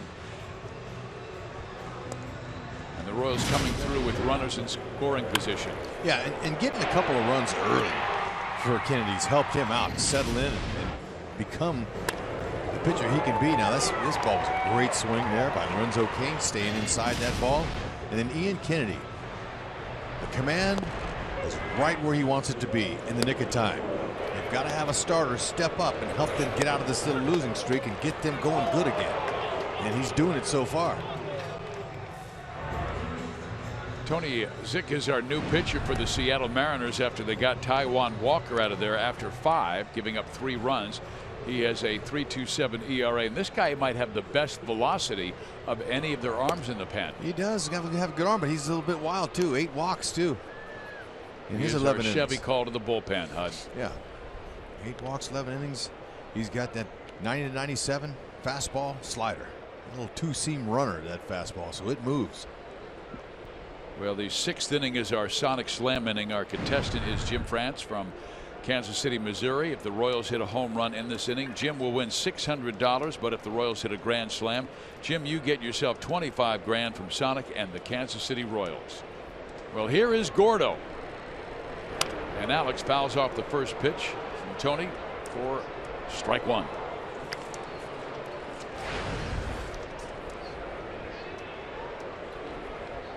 Tony's a 25-year-old right-hander. He came out of that Chicago Cubs organization who drafted him out of Louisville. In there 0-2. And when you have the name that is spelled Z-Y-C-H, you are at the very end of the baseball encyclopedia. Oh, foul tip into the glove, and there's a strikeout for Zick. Royals fans, join us this Tuesday versus the Nationals for the first T-shirt Tuesday of the 2016 season. Show up early, as only the first 10,000 fans through the gate will receive this light blue World Champs T-shirt presented by Teva. Come cheer on the Royals and continue the celebration of our 2015 World Series championship with a brand new T-shirt. Please visit Royals.com or call 1-800-6-ROYALS for ticket.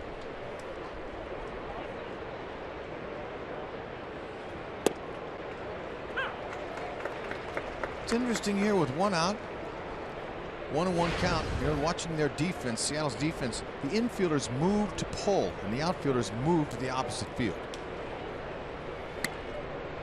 But pretty much straight up to Salvi. See, the outfield, they all swung that way. The infielders swung this way.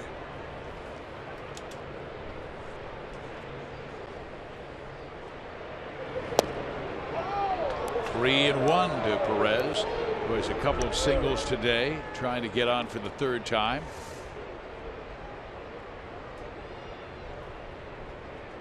That's a little backup slider there.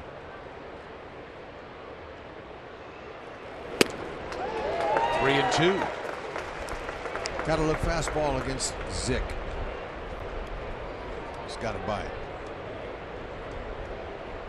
Tony is actually at the very back of the baseball encyclopedia, which has over 18,000 players' names in it. He moved past Dutch Zwilling. And Dutch spells his name Z-W-I-L-L-I-N-G, and of course Zick, Z-Y-C-H. I don't think anybody's going to pass him. I don't think anybody would have pulled those statistics up right there. You just nailed on it. You're one of 18,000, and a swing and a miss on a nasty breaking ball thrown by Z-Y-C-H.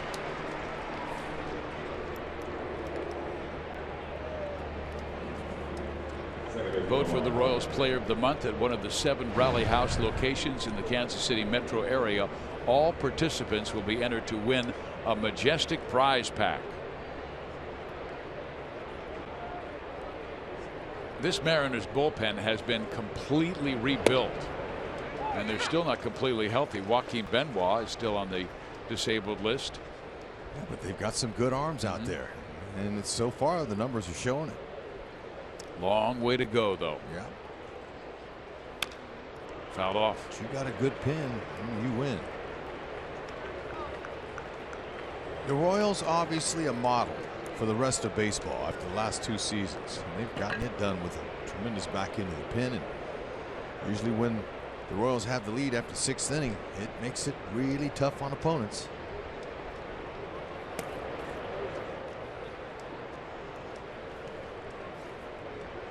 Anytime you have a new manager and a new general manager, you'll be bringing in new players, and we told you more than a 50% turnover from last year to this. New guys: Cishek, Carnes, Miley, Peralta, Clevenger, Iannetta, Lee, Lind, Aoki, Martin, Benoit.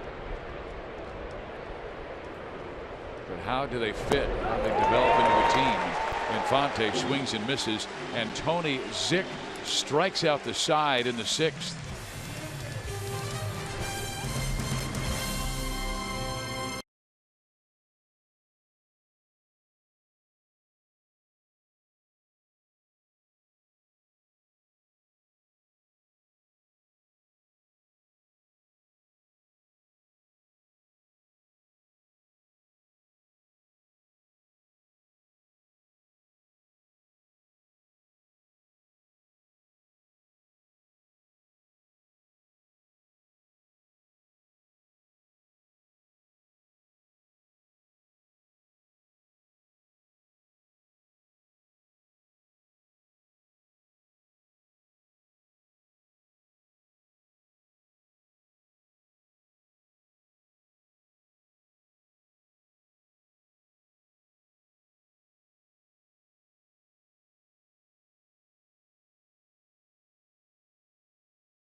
Baseball is brought to you by the Missouri Lottery. Every ticket you play gives back to schools across Missouri, so play it forward with the Missouri Lottery. By Menards, save big money at Menards on all your home improvement needs, and by your Midwest Ford dealers. Visit us at yourmidwestforddealers.com. Steve Physiak, Rex Hudler, Joel Goldberg, Jeff Montgomery with you in Seattle, Washington. A spectacular Sunday afternoon. The Royals trying to salvage the final game of this road trip before they head home to take on Washington for 3 Monday, Tuesday, and Wednesday. Smith will lead things off. You get hitters 2, 3, and 4 here in the 6th. Keep it away from him. There you go. Stay out there. You know, he turned on a Giordano fastball in on his hands. You come in there on him. He's hot right now. It's a hot zone. Stay away. 1 for 2. Blooped a single to center field with 2 strikes on him in the first, and popped up to third his last time up. There's a smash off the glove of Hosmer. Infante still with a chance. Did he get him? No!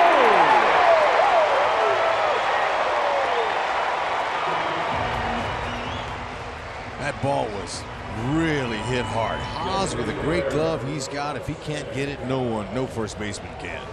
But I like how he busted it back to the bag. Look at Hosmer. He missed it. He goes back to the bag. Infante, they had a shot at him.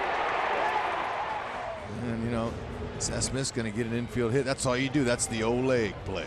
Just get your glove out there and hope it sticks in it. Ball hit that hard. Infante with a good try.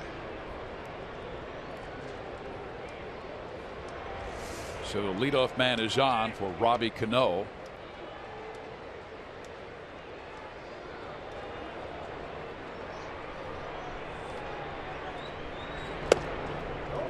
Unlike last year, Cano got off to a brilliant start this year with 4 home runs in his first 3 games. He's hit 4 more in the next 20.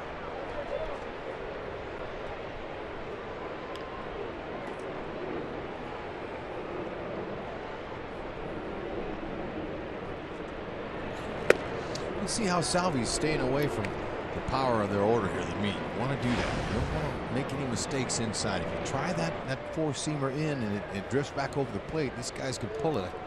It's only 326 down the right field line here at Safeco Field. I don't want to let these guys back in with one swing of the bat. Ian trying to keep it down, trying to get that ground out.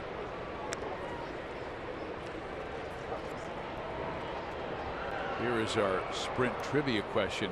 Which catcher has the Royals record for most runners caught stealing in a single season? It's an interesting question because even though Salvador is the best catcher defensively in Royals history, not many opponents run on him, remember. Popped up left side. That will get out of play. 2 balls, 2 strikes. And that's something that Pedro Grifol told me that they like to see. They don't want a guy who throws out 70 of 140. That means 70 guys are getting to second base. They want teams not to run on Salvador to try and get into scoring position. And not many teams have been trying to run on Perez this year just because of that great reputation. And you know, Chris Young is the only starter that really doesn't get the ball home as quickly as some of the other guys, and that helps out. Kennedy with a good move, quick home. Ventura the same. Salvi working on moves. You see Danny Duffy getting loose just in case they need it. Kennedy at 94.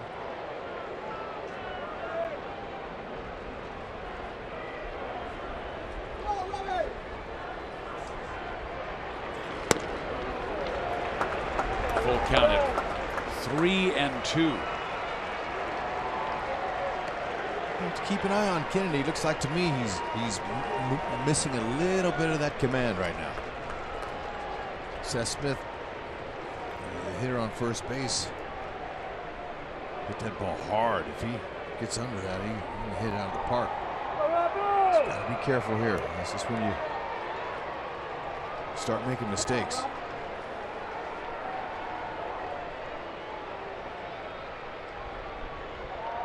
Will they send Smith? Kennedy chases him back with a throw. Try and stay out of the double play. Ian's command has been so good through 5. Well, if he does go, possible strike him out, throw him out, takes him out of an inning. I doubt he goes. Hit sharply into center field. Smith around second. Will race to third, first and third with nobody out here in the bottom of the 6th. Time for a visit maybe from Dave Island. We'll see. Ned Yost has walked up the steps. Now he's walking down, but there's another fastball that's up out over the plate, even though it was on the outer half. It too much is the dish. Well, you just wondered nearing that 100 pitch mark. You have the right-hander Nelson Cruz now, but then you've got back-to-back lefties in Lind and Seager, and would he stay with Ian right here to try and get Nelson Cruz? Yeah, it's a good idea here. You know, stay in here. Maybe you can get the big fella to ground into a double play. Royals would give up a run to get that double play. They've got the infield back. Give up 1 to get 2 outs.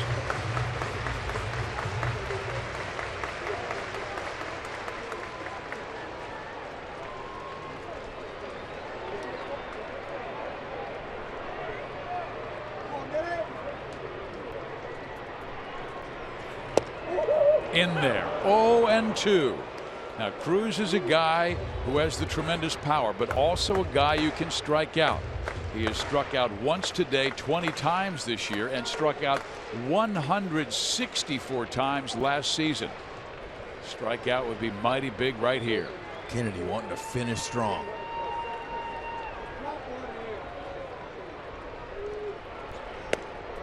Just off the plate.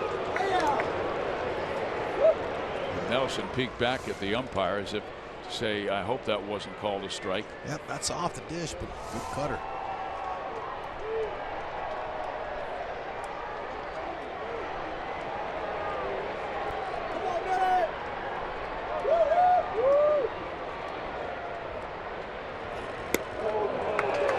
Teasing him away. 2 balls, 2 strikes.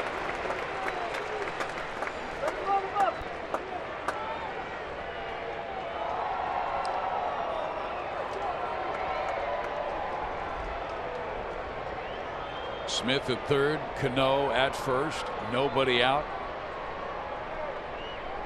Big pitch here. Ian does not want to go 3-2 on the slugger.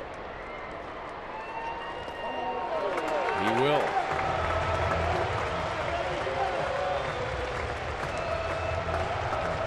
Big opportunity right here for Kennedy.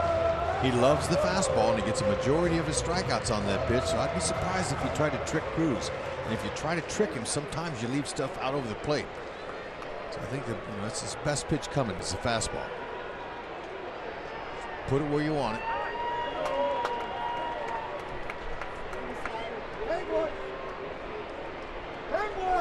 I hope Service sends Cano. So you got a possible strike him out, throw him out. Seth Smith at third doesn't have that great a speed. Cano does not go, and the pitch is fouled back our way. 3 balls, 2 strikes. And Ian did go with the fastball at 93, trying to work up in the zone just above the belt.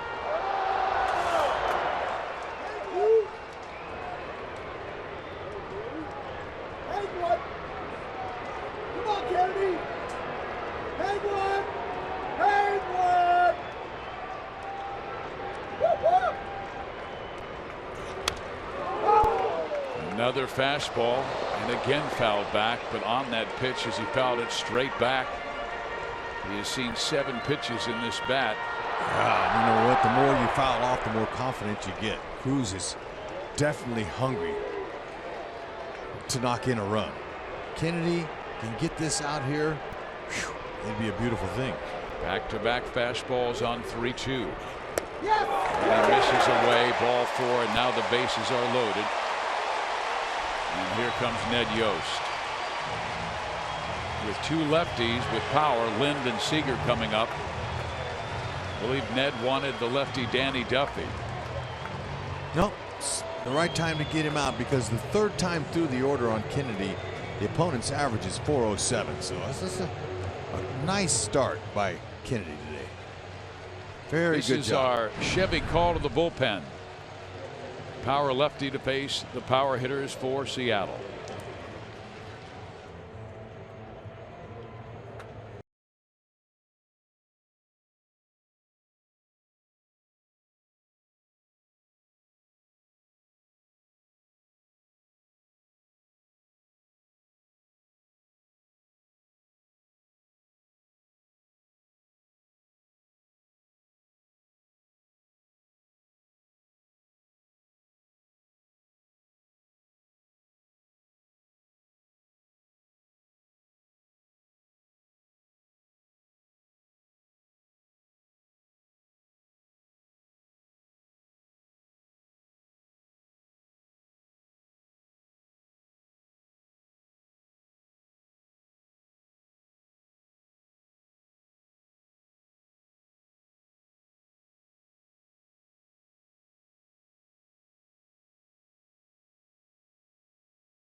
Your local Kansas City area Chevy dealers. Visit us for great prices on the all-new 2016 Malibu. Buy Panera Bread, food as it should be, with 24 Kansas City metro locations. By T-Mobile, get major league coverage. T-Mobile has doubled its 4G LTE in the last year. And by Academy Sports and Outdoors, right stuff, low price every day. Here at Safeco, Danny Duffy coming on to face a couple of left-handers, and Joel Goldberg now joins us. Joel, you had him on your pregame show yesterday. He was on with us yesterday following a big performance here Friday night where he got an inherited runner out. Said he feels like he's finally contributing to this team, enjoying himself, loves his role, loves the pressure. Let's see how he does here. He has never been in a situation in his big league career with 3 inherited runners. And Lee will come in to pinch hit for Adam Lind. Dae-Ho Lee. He takes strike 1. Danny has shown tremendous velocity now coming out of the bullpen. 97, 98, 99. Dae-Ho Lee's 1 for 4 with a pinch hit homer. He's a big swinger. You know, Royals fans might remember Steve Balboni. Remember the big rips that Bonesy used to take? This guy's very similar to Steve Balboni.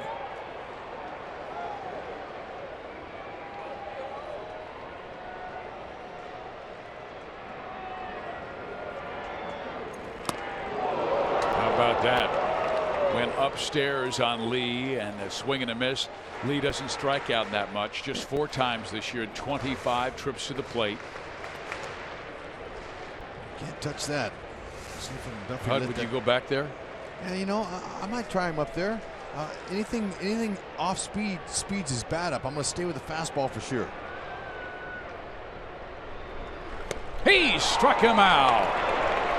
So 1 big out here in the 6th inning. You know, I'm a little surprised they pinch hit for Lind. I know Lind's a left-handed bat, but he's 4 for 10 with a home run off lefties this year.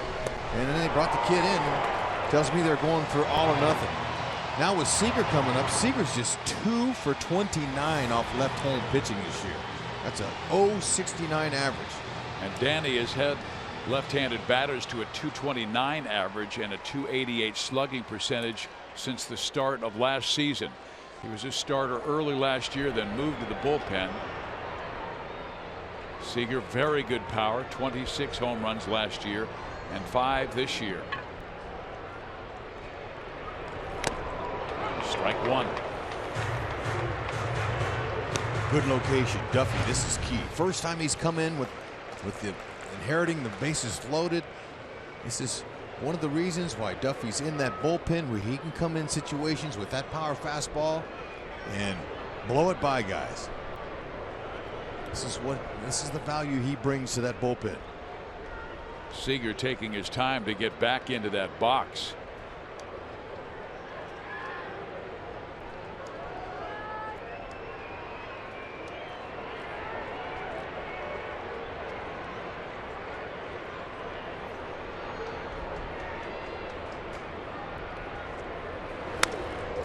Good swing on that fastball at 97 miles an hour. Keeps it up above the belt right there. That's the best a hitter can do with that kind of fuzz on that fastball. I mean, that's got some hair on it, man. No question. That's letter high. You can't square that up.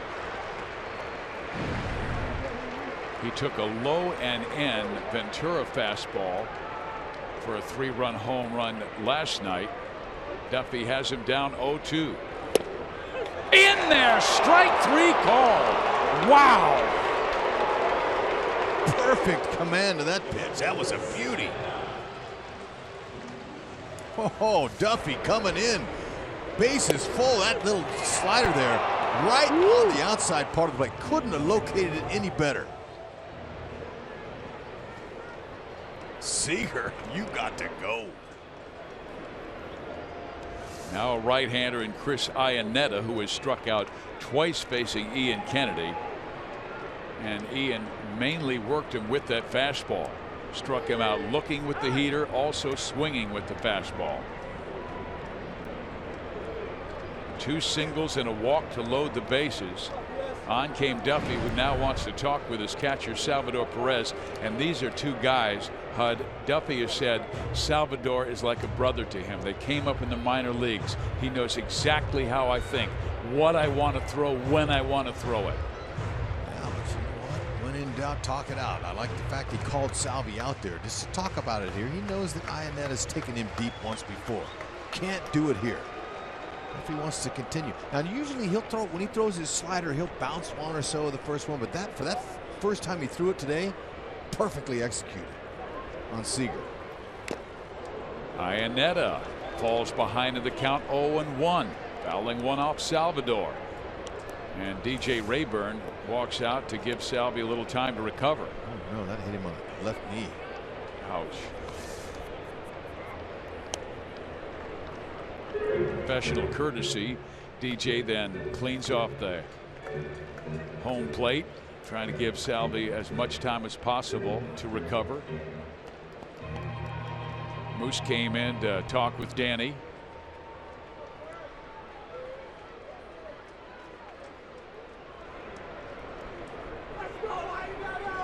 Royals leading 3-0, but Seattle has the bases loaded, and now Sal calls time. And it's given to him by DJ Rayburn.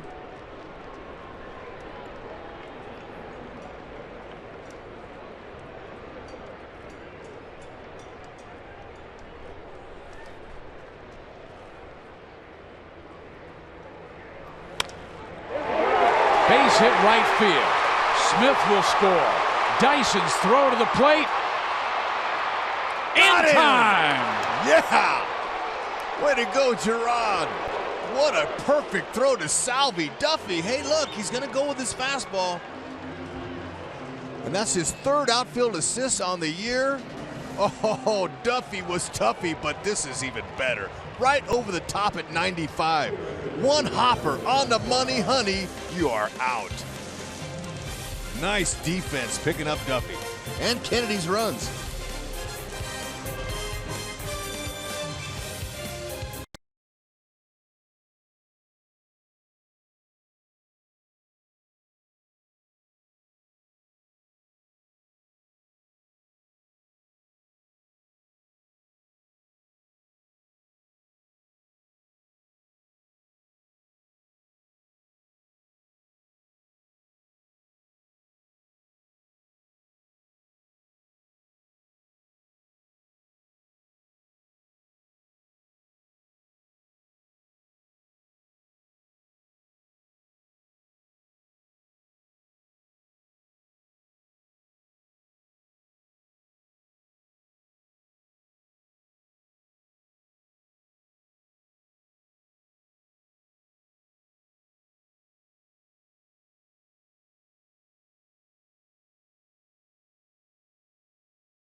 with a 3-1 lead now, but Gerard Dyson with a terrific throw to the plate to make sure it's still a 2-run Kansas City lead. Oh, it was special.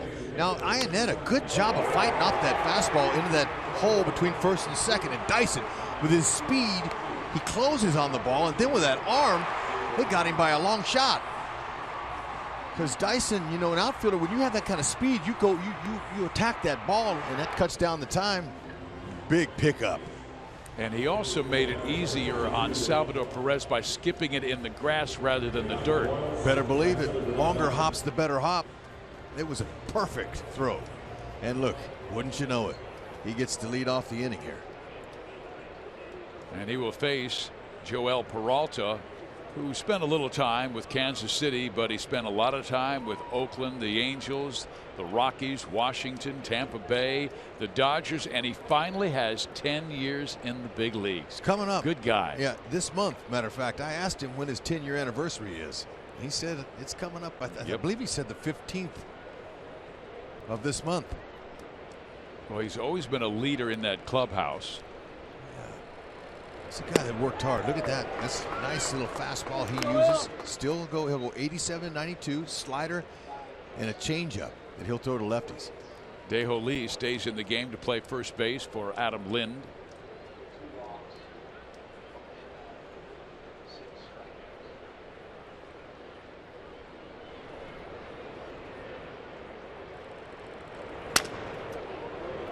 He had broken his bat. Yeah, there's that changeup. He's got a good one. He'll throw a majority of changeups to the left-handed bats. Sliders to righties.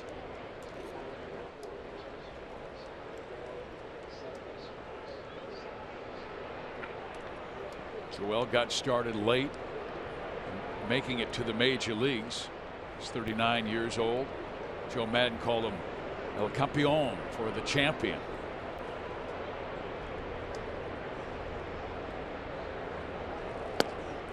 Fastball up. He doesn't have the same zip that he used to have. Right around 94. He'll usually go 89 to 91 miles an hour with that fastball. It's plenty effective enough if he's located. This is his 10th game of the year. Has an ERA of 3. And he gets Dyson to chase. Get closer to the action at the K with our Royals Memories program. Choose between a variety of unique opportunities, such as a photo on the field, watching batting practice, and delivering the game ball. All experiences are available for purchase each game exclusively through the MLB.com Ballpark app. Download the Ballpark app, pick upgrades, and select a once-in-a-lifetime experience you'll cherish forever. Royals do a great job at home games now with the success of the team. We're seeing more and more fans want to watch that batting practice in that roped-in area behind the cages. Last 4 Royals have struck out. 3 by Zick, now 1 by Peralta. The batter is Alcides Escobar, who's 1 for 3.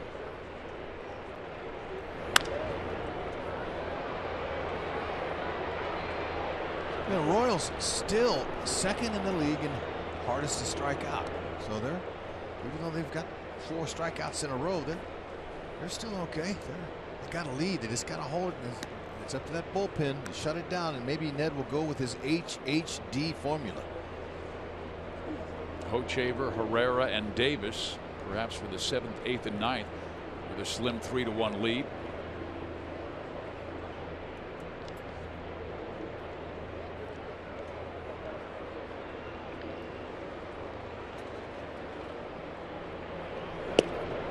Royals were able to end that scoreless drought at 27 consecutive games, but Dave Holtzman, one of our associate producers here, he had a great stat in the notes today, because sometimes you go through a bad streak during your best years. Did you know that the Royals had a 30-inning scoreless streak in 1985 when they won their first World Championship? Wow. Boy, I bet there was some folks panicking over that one. That's long. Escobar trying to show bunt, now a 2-2 count. Seager was back a little bit at third, trying to surprise Kyle. he'll stay back now with 2 strikes. I think the Royals fans are becoming more and more educated. It's a great baseball town. There's no question about it. The energy is second to none. The fans are into it, but they're learning about the long season. And it's not day to day like some of the other sports where they don't play as many games. And you know, they've grown with this team. You can't win every game in baseball, that's for sure. Man, it's tough. But you know what? Today they're executing. They're getting a few hits with runners in scoring position. Kennedy did a nice job commanding his pitches. Duffy came in, only gave up 1 of his runs. Punched out 2. So far, so good. Well, they are a grinding team. They use that word all the time. They're a together bunch, too. That's the most important thing. And there's a base hit to right field by Alcides Escobar. So 2 hits today for Esky, and he is 6 for 6 stealing bases. So he might be aggressive early in the count with Moose up. Good. Need to get Escobar going. He needs to utilize that outfield there in right field, right center. Finds that hole, waits late, lets the ball travel towards the catcher's glove and put a nice, easy swing on it. And maybe if Peralta worries a bit about Escobar, he makes a mistake to Moose, and Mike can take him deep.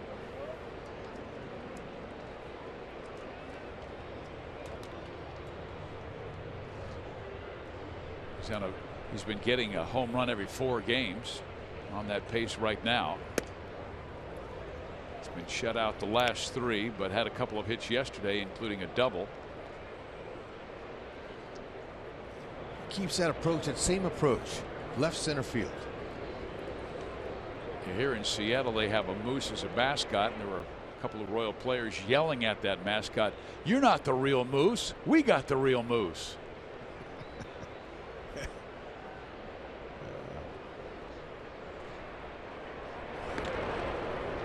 Chase Escobar back. He is 6 for 6 stealing bases this year. Listen for the Moose calls when he gets a base hit here. Opponents thinking steal on Peralta, and over his career they've been successful 82% of the time. Escobar waiting his turn here.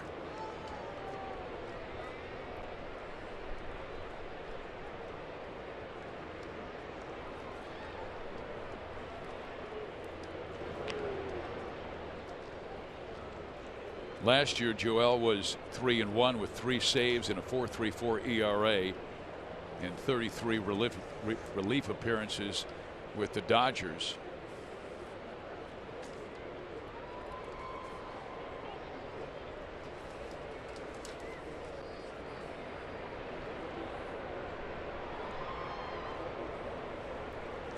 Escobar does not go. Now he's got a good running count at 2-0.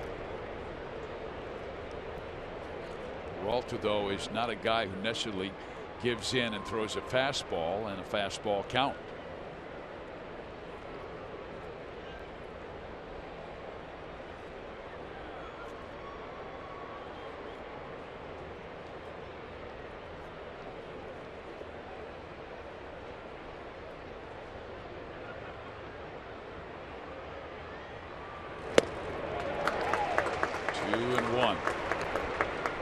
Didn't go with the fastball, but located it perfectly. Yeah, you know, that's one of the first swings we've seen this whole road trip. Moose pulling his head off just a tad. He's not good at trusting his hands lately. Yeah, and he's not wearing his glasses this time up.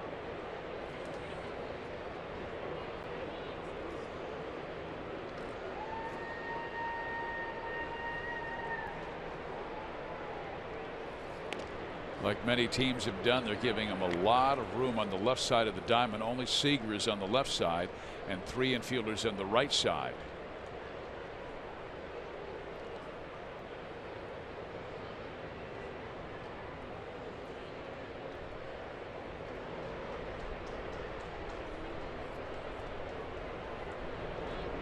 Escobar, he doesn't have a big lead.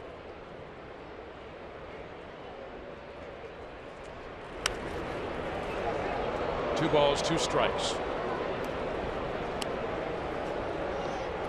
when you're going through a difficult time, it takes, guys staying together. And Ned Yost has said, I've never had 25 guys who trust each other like these guys do.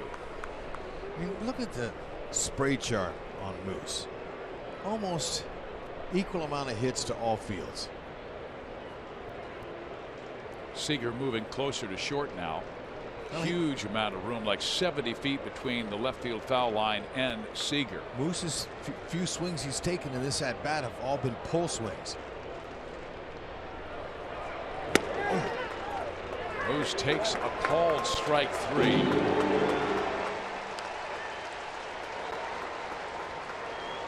Changeup. Man, Moose is walking back to the dugout saying, I wish I would have swung at that one.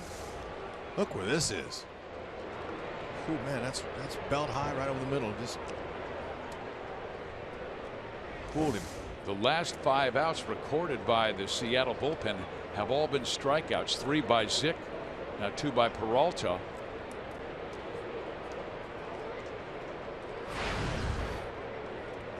And the batter is Lorenzo Cain.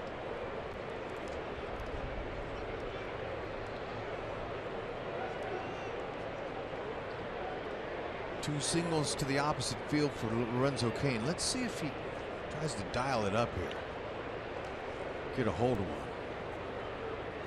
Give the back end of that bullpen a little bit more breathing room. Peralta did give up 2 very important home runs in tough games for Seattle. Gave up tying home runs in 2 straight outings against the Oakland A's and against the Texas Rangers in the middle of April.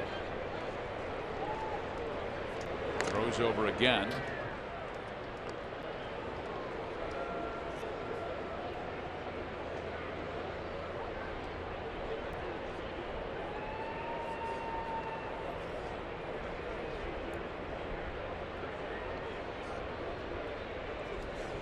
Royals were aggressive with 2 out in the 5th inning when Cain stole second base and scored in the single and error. He hits it to left field. In comes Smith, still coming in, and he'll make the catch. Oh, Lorenzo just missed one. Hey guys. That's right, believe it.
Royals playing solid baseball here in Seattle. They've got a 3-1 lead. Ian Kennedy went 5+ innings, then ran out of gas a little bit.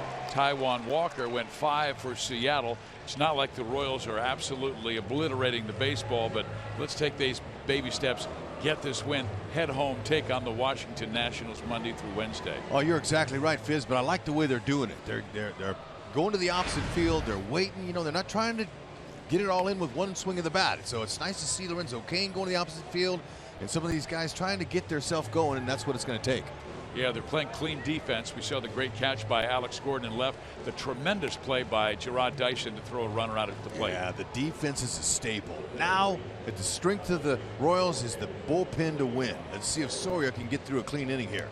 So Soria will work this 7th inning, trying to hold this lead at 2 at 3-1 Kansas City. And Joaquin looked very sharp the other day with an outstanding breaking ball.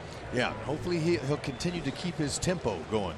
A good, confident look about him, and he can try to get through, trying to work that ERA down a little bit. Just try to keep him off the base, especially where they are in the order. He recorded a 1-2-3 7th inning here Friday night on just 8 pitches. One of them was a curve at 68 miles an hour, and the lowest opponent averages this year. Well, Kansas City right there at 229. That is your Toyota League leader. And here's a bunt try offered by Martin, as we'll go hitters 8, 9, and 1. 3 speed guys in Martin, Sardinius, and Marte. DJ Rayburn got a little wake-up call there. I'll say.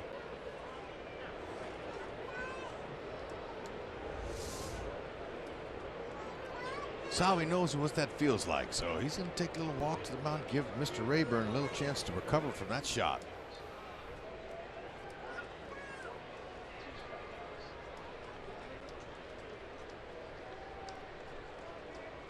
Kennedy gave up 1 run in 5+ innings. Moustakas in at 3rd. Just barely misses outside. 1 ball, 1 strike. And Soria's keys is working that count, getting ahead, finishing guys off. Good pitch there, 1-2. He's got those 4 pitches, and hopefully he's working them just like Kennedy did, working the corners, trying to stay out of the middle. Coming in with a clean inning like this gives him a chance to settle in. You have to be perfect with every pitch. Ooh, nice. What was that? Oh my. Salvi's sitting away, but that ball split the dish right down the middle. Oh my. Fox Track said it was strike 3. Rayburn, he had a clean look at that too. Salvi wasn't in the way. Look at it, where he's sitting, how vulnerable he is. But do you think it's because Salvi had to move his gloves so much because he was looking for a different corner? No, it's because he was sitting so far outside, and he threw it back in. Salvi had to reach, and Rayburn missed it. Now look, how would you like to stand there like that with the catcher not in front of you, just looking at the pitcher throwing the ball? Popped him up. Great pitch there. Moustakas will make the play, and we've got 1 out here in the 7th inning. Fans, you can follow Royals baseball live on your phone and tablet with MLB.com @bat app. Stay up to the moment with game day, video highlights, StatCast, split views, radio broadcast, news, and more. Blackout and other restrictions do apply. Download MLB.com @bat, the #1 app for live Royals baseball on your phone and tablet. 1 big out. Now Sardinius, the batter. He's 0 for 1, but was hit by a pitch.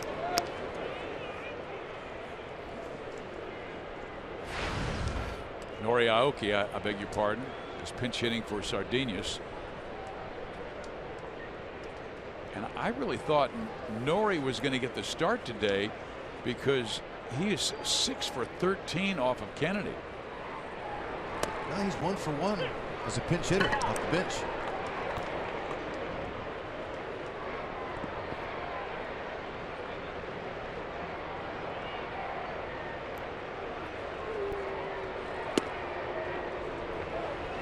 Just does miss inside. That was a curveball. It was up. Somebody doesn't want to leave that pitch there for anybody.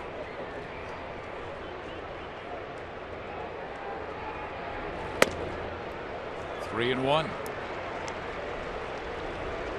I mean, you know, there was a shot again. Imagine a home plate umpire squared up to the pitcher, looking right at him. There's not a catcher in front of him, and the hitter's over there, and he just stand there looking at that ball coming in at 90. It's amazing. Let's go to the previous hitter. I'll show you. The one that he missed on when Salvi was sitting way up. Look where Rayburn is. I watch Salvi move. Once he moves, man, it's just right there. I mean, Rayburn, he's exposed. That would be a tough feeling. Nobody in front of you. You got to really have confidence in your catcher to help protect the umpires back there. Nori singles back up the middle just past Soria. So 1 on with 1 out. And here comes Marte. Aoki 2 for 2 now off the bench as a pinch hitter. Spun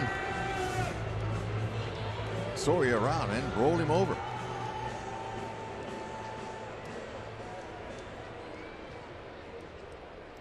Marte is grounded out, walk popped up.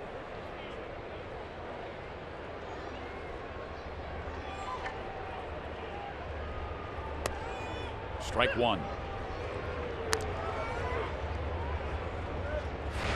It'll be tough to double. Runs good.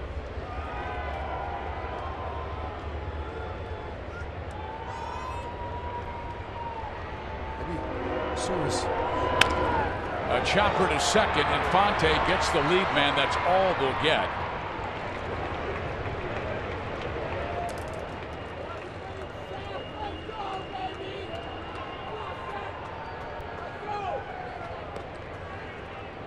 And now Smith, who has been so hot, 5 hits in this series and 10 trips to the plate. He is 2 for 3 today. A bloop single and an infield smash that clipped off the glove of Eric Hosmer, rolled out towards Infante, and Smith was able to reach on the play and then come around to score on a single by Iannetta. So Soria's got to make some good pitches because Smith has been on fire of late, hitting over .330 the last couple of weeks. Just whatever you do, try to stay out of the middle. There you go. It's a good breaker down low. Salvi liked it.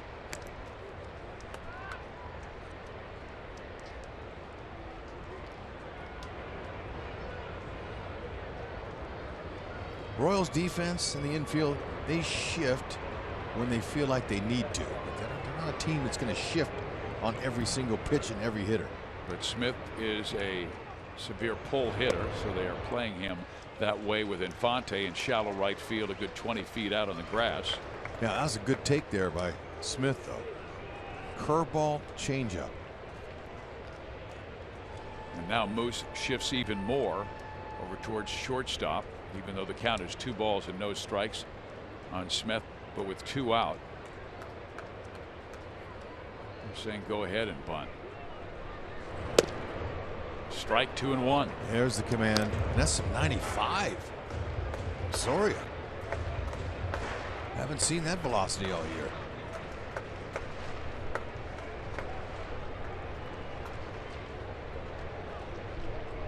Try that same spot. Pop him up.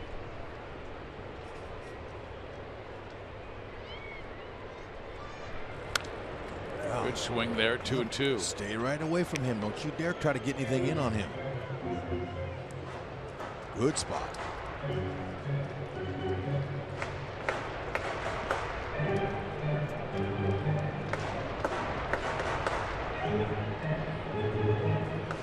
Again, situation with the base runner at first base. He's got good speed, but Service does not want to take a chance of getting him thrown out. Curveball! Uh-oh, at Bach. Oh my gosh, you're kidding me. Yeah, it didn't look like he didn't come set. Yeah, he didn't stop. Oh man. I thought we were getting a dramatic strikeout call there. I did too, because and Salvi is talking with the home plate umpire DJ Rayburn. I'd love to see that again. Soria veteran. Well, you know, apparently didn't come set. Well, Rayburn, he called it right away. Wow. Home plate umpire.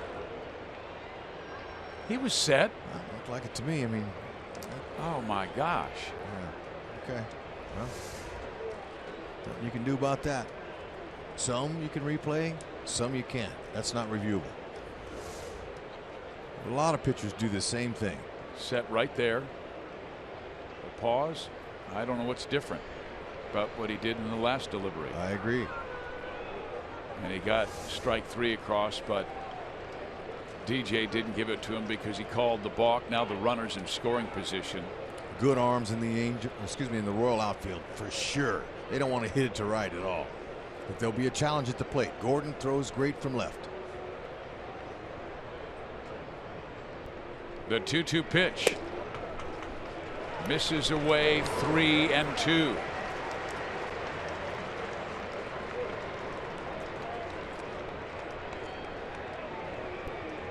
Robinson Cano is on deck.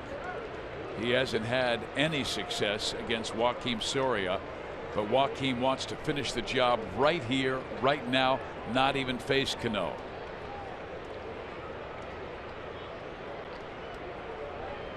The 3-2. A little bit low, ball 4.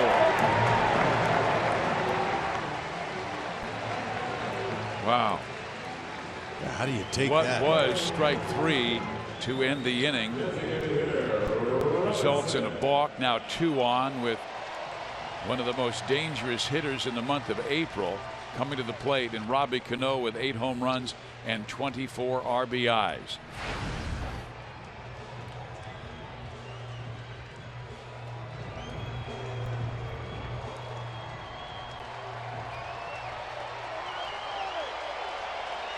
Herrera getting ready. Royals would like to have him start a clean 8th.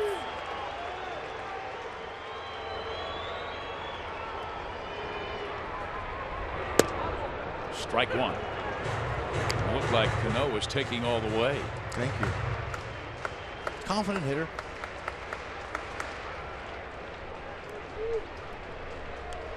He can hit with 2 strikes. He knows it. He's going to try to just battle here. Unless he gets a pitch that he can recognize, he's in a pull, but the rest of the time he's been having some success to the opposite field. The Royals are playing him to pull, but just a slight pull. That last pitch looked like it was a high strike. Could have been. And Fox Track said caught the high corner, but not called by Rayburn.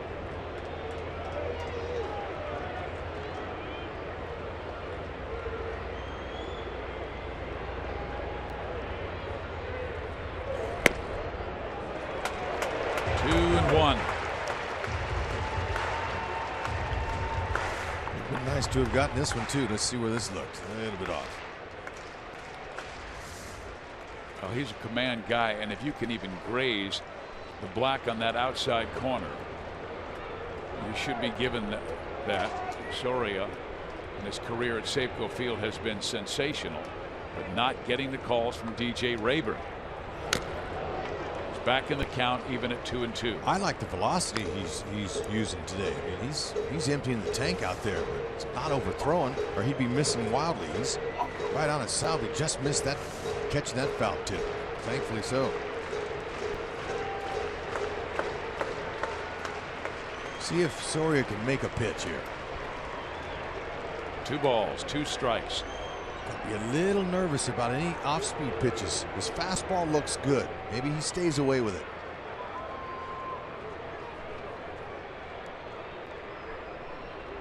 Make Cano go the other way. Marte at second, Smith at first. In the air, center field. Came back. Makes the catch, and Joakim Soria gets a break. Didn't get it from the umpire, made it himself, and Kane with the catch.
Couple of jams the last 2 innings. Now it's time for the Northtown Mazda game break.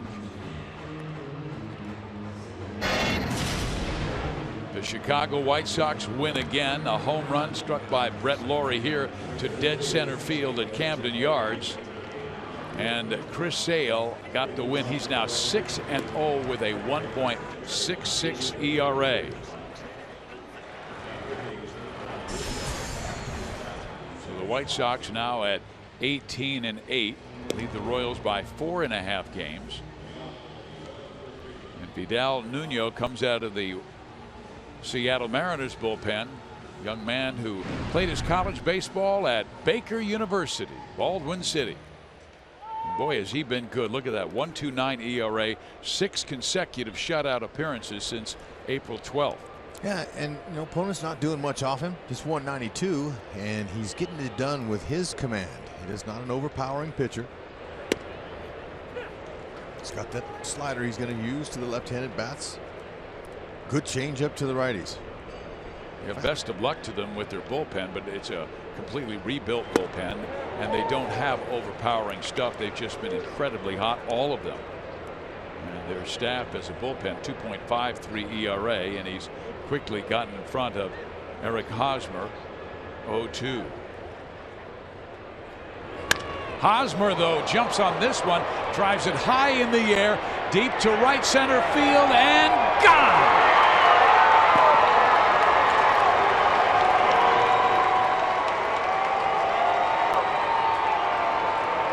That is a big run for the Royals. The man from Haas hit one to the top of the building. This ball, talk about a towering homer. Wow, and he knew it. That ball hit the wall, and he was 2 steps from second. Look at Haas now. He's saying, hey, I don't know if that's got the distance, but that ball was so high, it landed and bounced, looked like on the top of the wall, and he would have had a triple had that stayed in the park. Nice towering homer, 4th of the season.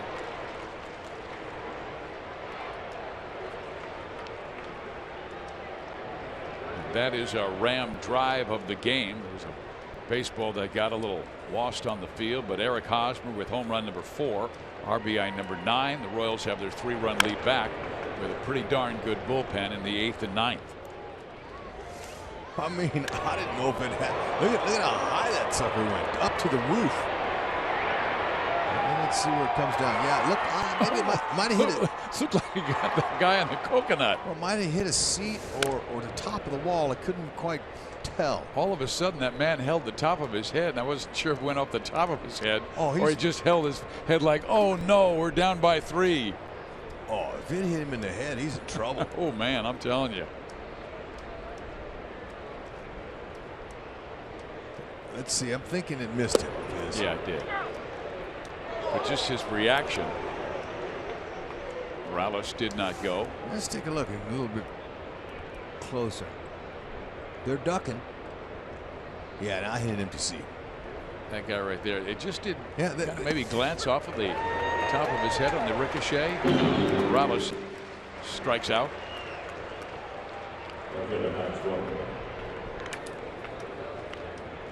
Talk about the sky falling in, man. That ball was.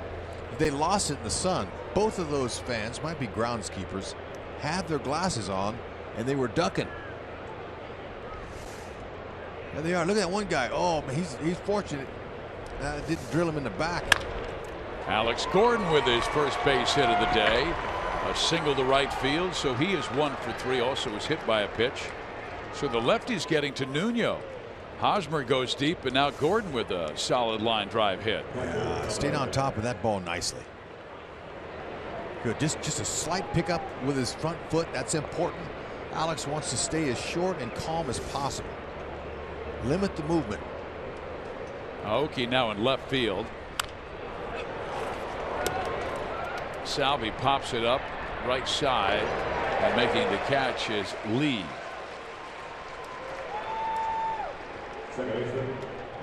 Robinson Cano moved to second base, so that means they lose their designated hitter.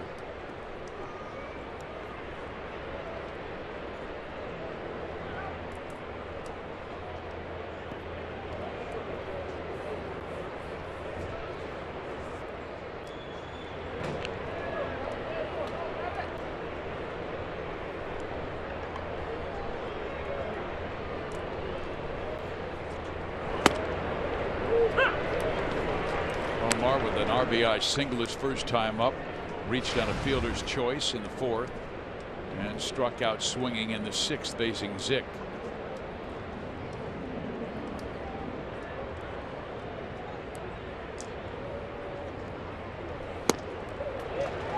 Swing and a miss, 0-2. Nuno's got a little deception in his delivery. Hides the ball well. It's not tall, 5'11".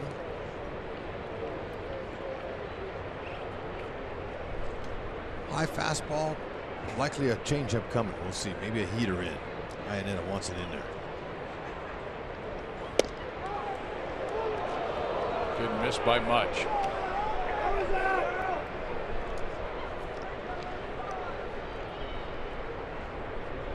Hosmer, after having his 18-game hit streak end yesterday, has come back with a 2-for-4 showing and a home run. Diving back safely is Alex Gordon.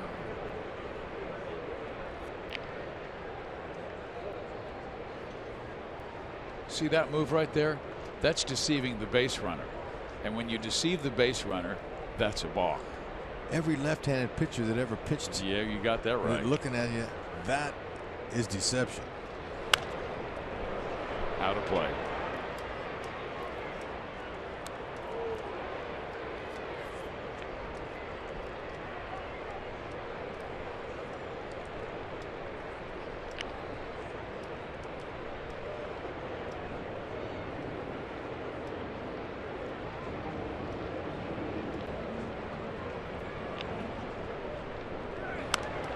Foul back our way, just below the outstretched reach of Dave Holtzman, whose arms were only about 8 feet too short. I like the fact that Alex was taking off, taking a chance to steal. Before Nuno threw over there, he was leaning. I didn't think he was going to go.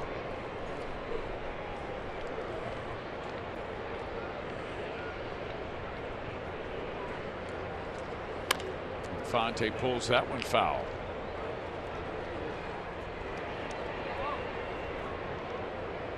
It's 331 down that left field line. Omar has not hit a home run this year. If you make a mistake, particularly with a fastball, and he can jump you.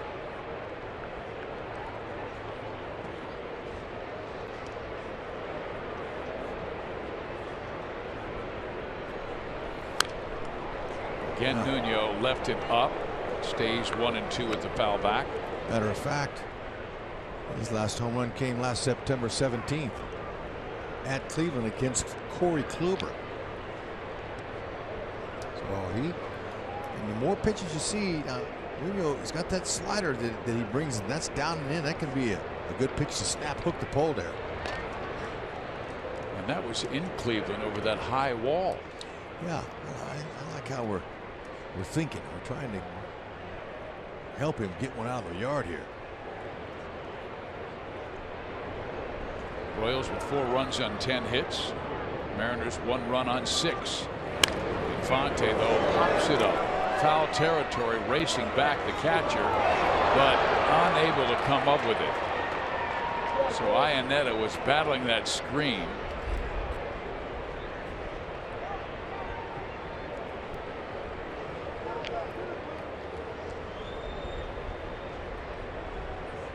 That's a good try. Catchers will tell you, man, whenever that ball's coming back towards the field and that screen's there, it makes it tough.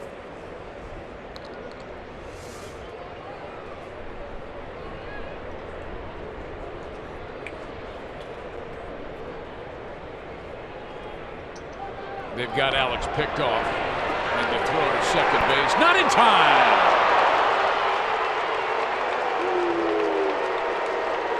Nice job by Alex Gordon to continue his pursuit of the steal to second. You stop halfway, that's an automatic out. They'll get you in a rundown. You just keep going and you hope for a throw like that. It was a high throw, and he beat it. Just keep your path, go for the outside part of that base there he slided to, and he beat it.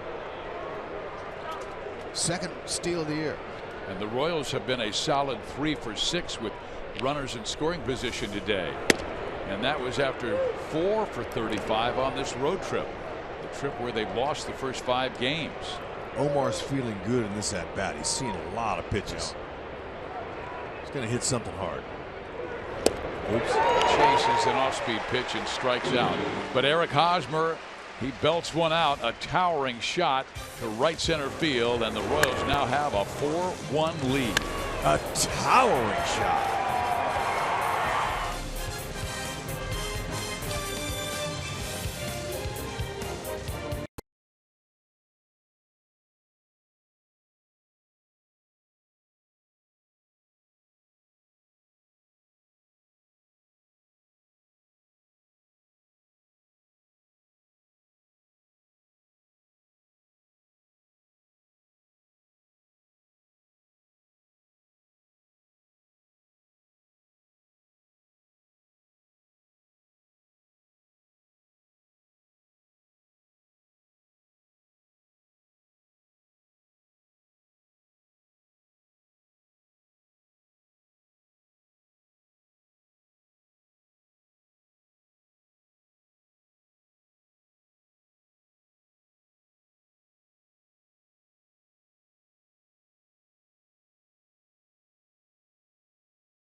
The Royals a 4-1 lead as we head to the bottom of the 8th inning, and Salvador Perez has thrown out the last 5 runners. Our sprint question was about the highest percentage, and Salvi above 50% right now. Oh, I love that one. That was early.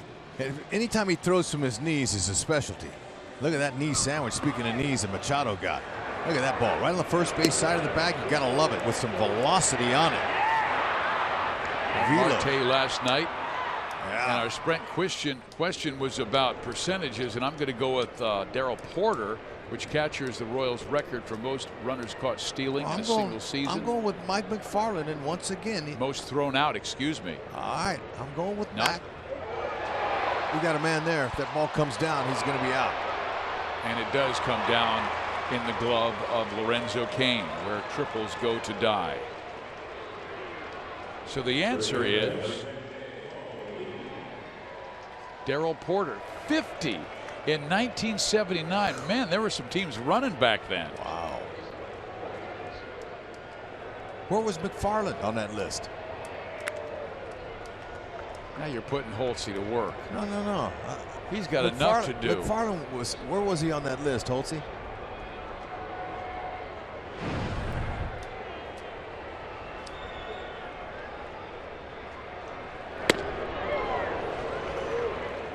Here is Lee batting for the second time. Danny Duffy struck him out with the bases loaded and nobody out first time up.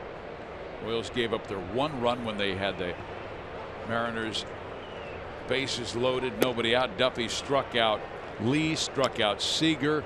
Iannetta got a base hit to right that scored 1, but Dyson caught the man at the plate, Cano, and the inning was over. All right, you Mike McFarland fans out there.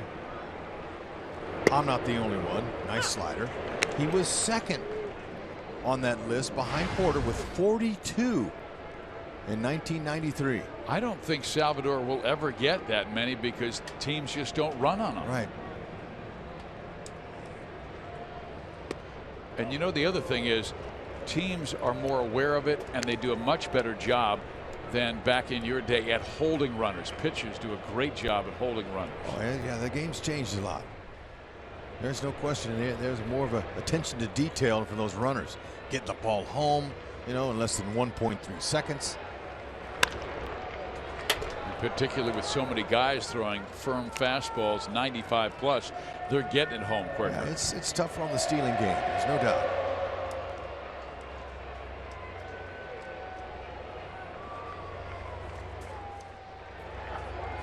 Lee had a hard time catching up with the Duffy fastball. Let's see if Herrera stays with the heater. He's been working a couple sliders in there on it. Fastball low, 3-2.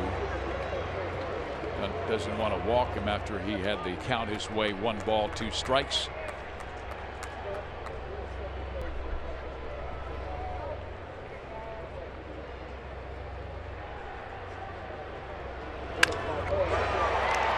Line drive caught by Omar Infante, so Lee squares it up, but at the wrong man. Are you looking for a royal value? Well, try Family Fun Day Sundays at the K, presented by Academy Sports and Outdoors. Before the game, enjoy face painters and kids entertainment and the outfield experience, and pregame player autographs at Signature Sundays on top of the Royals dugout. After the final out, kids 14 and under can round the bases like a big leaguer in the Skippy Fun Run. Get your tickets at Royals.com/Sunday. Did you see that beautiful little girl? That was Wade Davis's daughter named Sully.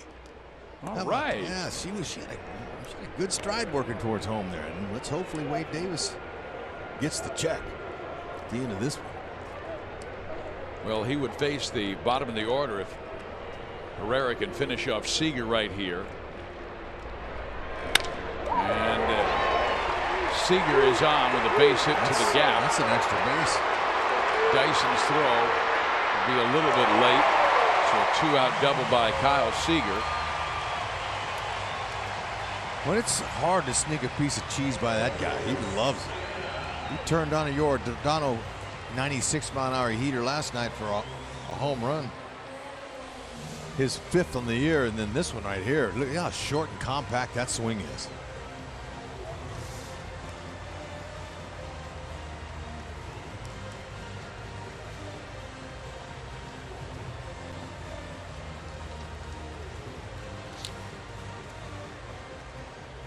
Chris and Iannetta will bat here, and then if Herrera gets him out, then Wade Davis would face the 8-9 hitters in the bottom of the 9th inning. That's Martin, and then a pinch hitter. We could see Steve Clevenger coming up. The only guys left are Franklin Gutierrez, a right-handed swinger, and Steve Clevenger, a left-handed batter. Aoki came up with that pinch hit in that last frame.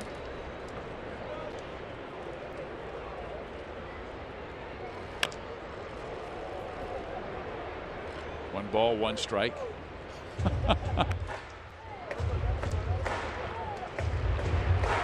It did have some spin on it, but almost looked like Perez was helping it into fair territory where he could get that final out. Iannetta, a couple of strikeouts, and he knocked in the only run with a base hit to right field. Pulled off that one, 1-2. Some 99 for you. Staying there? Heck yeah, I'm staying there. I mean, it did not look like he was a little late on that pitch. So why give him the change up? At that slider. velocity, if he puts that heater where he wants it, you can't touch it. Slider. Outside corner, he does go at the slider and gets Iannetta looking. Oh, that pitch has made a huge difference in his repertoire. Man, that's nice.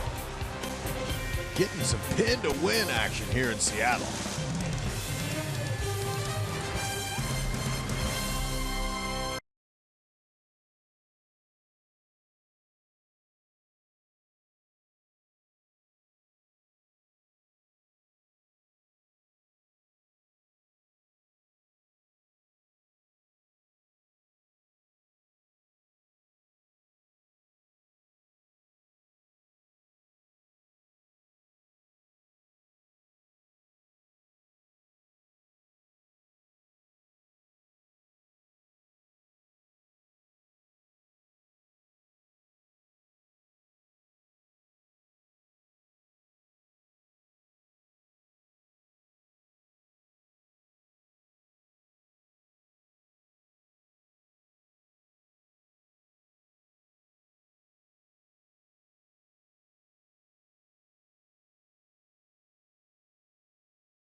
Ninth inning, and this copyrighted telecast is presented by authority of the Kansas City Royals and may not be reproduced or retransmitted in any form, and the accounts and descriptions of this game may not be disseminated without the express written consent of the Kansas City Royals Baseball Club. Beautiful afternoon in Seattle. A former Royal will now take the hill. That is Mike Montgomery, the 6'5" left-hander out of Hart High School in Southern California. Well, that's a great baseball school. He also produced Trevor Bauer, among others, and he was a first-round pick by the Royals in 2008, and then part of the deal that helped the Royals get James Shields and Wade Davis. And Wade Davis has been warming in the Kansas City bullpen for the bottom of the ninth. 6'4", 210. Lefty, throws hard, 90 to 97. 2 and 4 seam fastballs, big old spike curve, and a change. Well, he remembers his first game against his old ball club, and he put together 2 tremendous starts. Tossed back-to-back shutouts on June 23rd against the Royals in a 5-hitter, and then against San Diego, his next start, threw a 1-hit shutout and struck out 7. Stay hot, man. That's outstanding back-to-back outings for the young rookie at that time. Still striving for that consistency. Dyson fouls it off. If Gerard Dyson makes an out here, that's okay. He already did one good thing today, and it was a great thing. Throwing out that bases loaded single off of Ionetta's bat to nail that second run, or the potential second run there, was beautiful. The game is so hard. All you have to do is one good thing during that day, that game, and you had a good game. Just did foul it off. And I'll tell you what, the Royals were right when they put him out there. He's got a hose. I mean, a cannon. That's a one-hopper. Our camera could barely stay with it. I'd like to see what the exit velocity was off of his arm right there. I bet that was 95. Oh, ooh, wow. There's a little bender. Where'd that come from? I don't know, but you know, Dyson did the right thing. Just turn your backside to it. Take it off the wallet. That's the best place to get hit.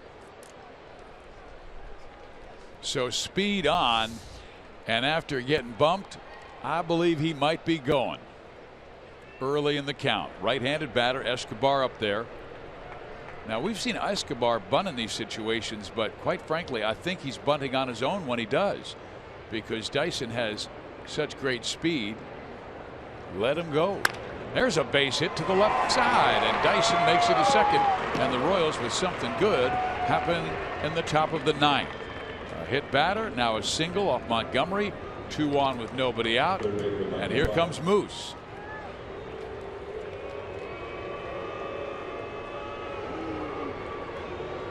Now, Moose and Montgomery hail from that same area, the San Fernando Valley.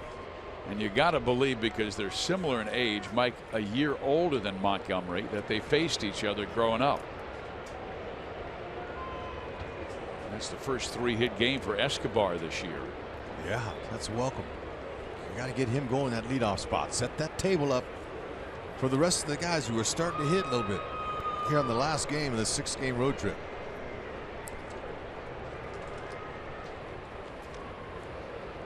And fans, if you can't watch the games on TV, you can now stream games live on your mobile device.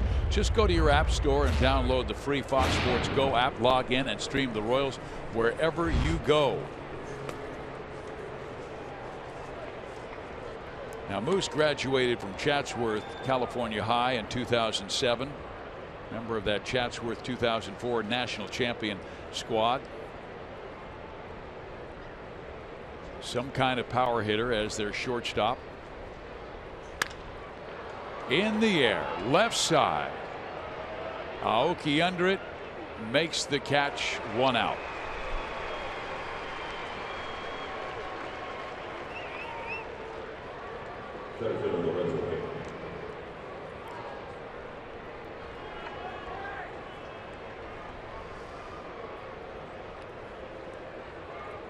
Now Lorenzo Cain, who has had 2 multi-hit games in this series and 5 hits and 11 trips to the plate to get that average up over the 230 mark. Catcher Chris Iannetta stepped out in front of home plate and started giving some signs on his body, touching different spots just in case a double steal occurs. And it very well could. He's alerting his infielders on where he's going to throw the ball. Always helpful. Davis if the lead is 3, Wong if it's more.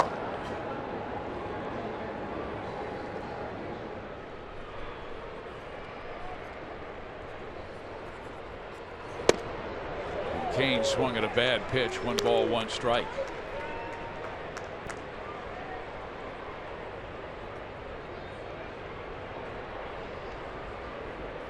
Last year overall, Montgomery went 4-6 with a 4.6 ERA. He's got a lot of life to his arm. Ball moves. Dyson goes, so does Escobar. They throw to second, and Escobar is out. So that's what Iannetta was doing. He was alerting his infielders where he's going to throw, and it was the trail runner. That was all planned.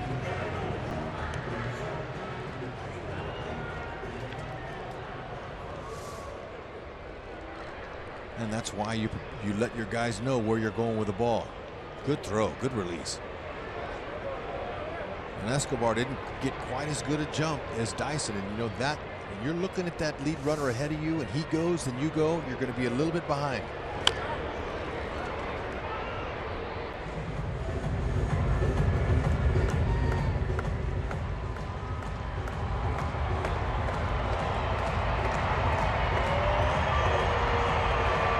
Gerard hit by a pitch. Escobar singled. Moose popped up, but on the double steal, Escobar thrown out at second. Now Cain needs a hit, and that ball is shot down the left field line, but hooking foul.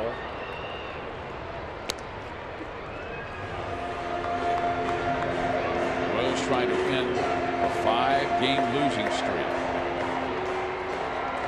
and also 7 straight road games, and they've lost 7 straight on the road for the first time since 2011.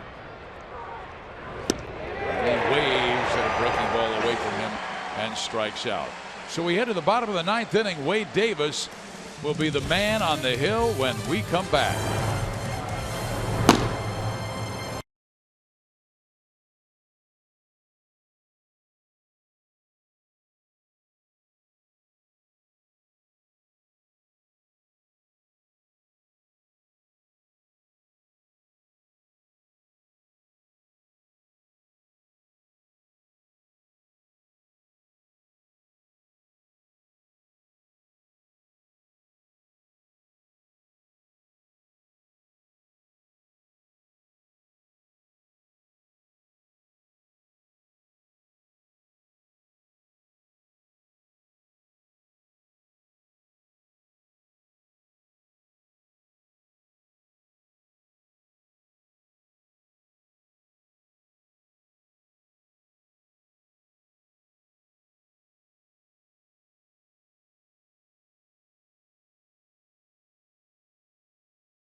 Seattle, Washington. Royals trying to win their first game on this road trip. They lead it 4-1. Escobar with his first 3-hit game of the year. Ian Kennedy trying to nail down his 3rd win, and Wade Davis will go for the save. And then we head home and we'll take on the Washington Nationals, and it will be Gonzalez against Volquez in game 1 tomorrow night, and Rourke and Young in game 2, and then Wednesday afternoon Strasburg and Medlin. It won't be easy. You can tell those 3 Washington National starters good. Look at their ERAs. Wade Davis is as good as it gets. And by the way, fans, it'll be school day at the K on Wednesday, so you want to get there early and bring your kids along. You never let school get in the way of your education. Come to a baseball game. Best education you can get. That's right.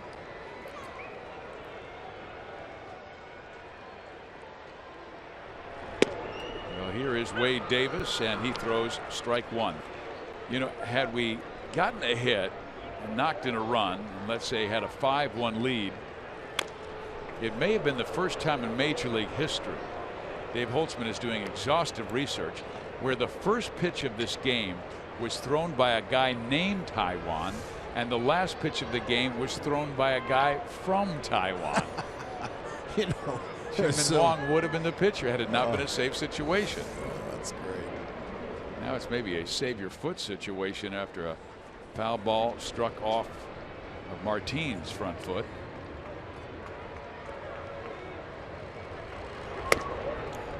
One ball, two strikes. Mariners won the first two games 1-0 and 6-0.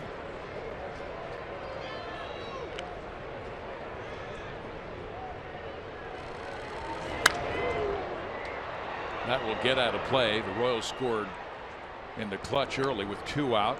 Infante singled in Alex Gordon. Then in the third inning, a double by Escobar, a ground out by Moustakas to get Escobar to third, and then came through with a single.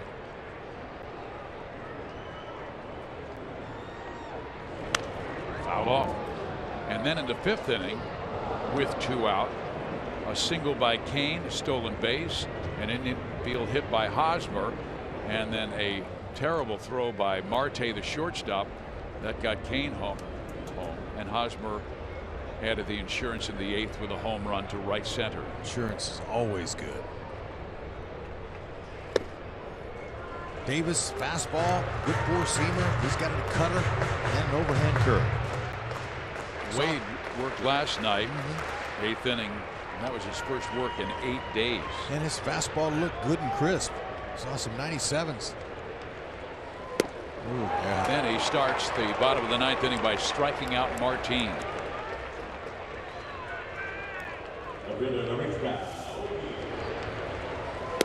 Ooh, that's a beauty.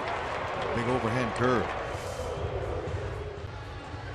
Wade is not allowed a run this year in 9 innings now after getting that first out. He's allowed only 2 hits. 5 walks, 10 strikeouts. Now it's Nori Aoki. And he tries to bunt, pops it up, Sal back, 2 outs.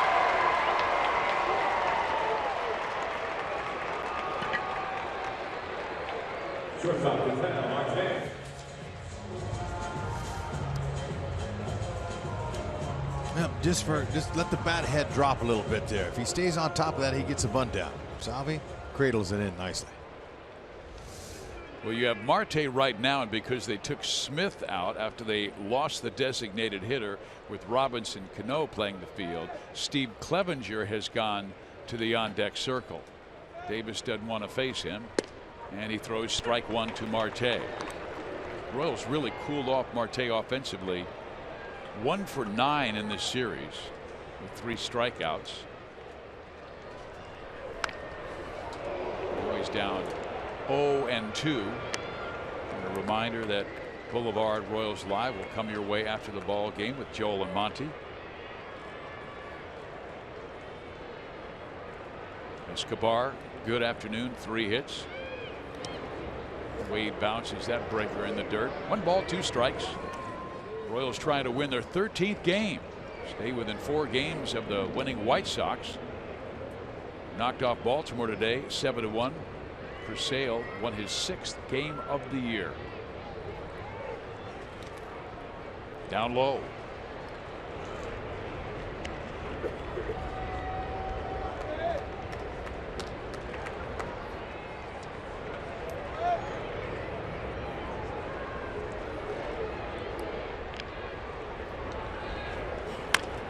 A chopper to short. Moose tried to cut it off, but bobbled it and it clipped off the heel of his glove. That's a base hit all the way.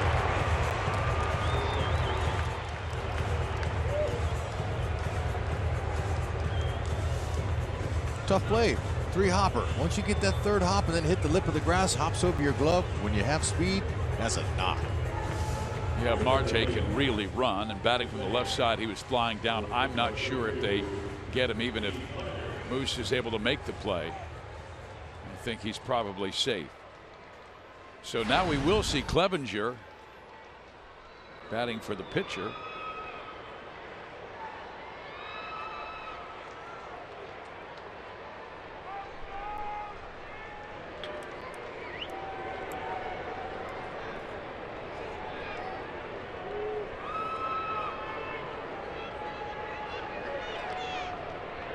Clevenger this year just 3 for 20. This is his first pinch hit opportunity. Imagine that job title there, coming in the 9th inning, having to face the opposing pitcher, the opposing closer. This one to Moose. He backhands nicely on a tough hop and throws him out, and the Royals' 5-game losing streak is history. Wade Davis with his 8th save of the year. Hosmer goes deep. Escobar with 3 hits. Waiter, check please. I was hoping you'd say that tonight. Oh man, I've been wanting to say it the whole trip. Exactly. Oh man, I'll tell you what though, he did a great job there. I'm gonna tell you, the hitting got much better. The clutch hits, defense. Escobar's first 3-hit game of the season. The insurance rung by Haas. Towering shot. We got to show it to you again.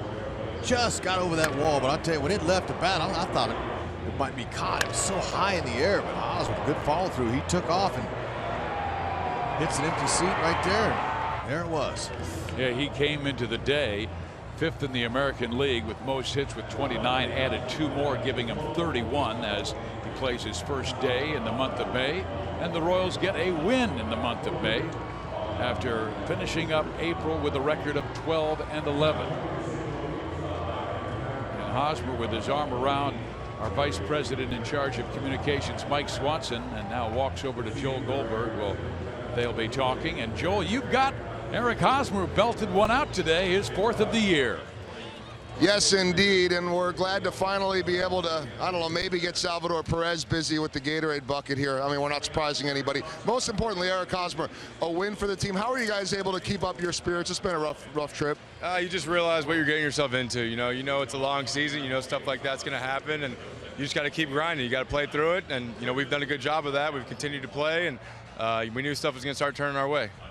This is too good of a lineup to be shut out as long as you guys were. Was there that belief that eventually that 1 or 2 big hits suddenly translates into more? Yeah, definitely, and that's our thought process the whole way. It's too good of a lineup to continue this, so we knew we were going to get it going, and today was a good day to get it going. The crowd is yelling right now. There we go.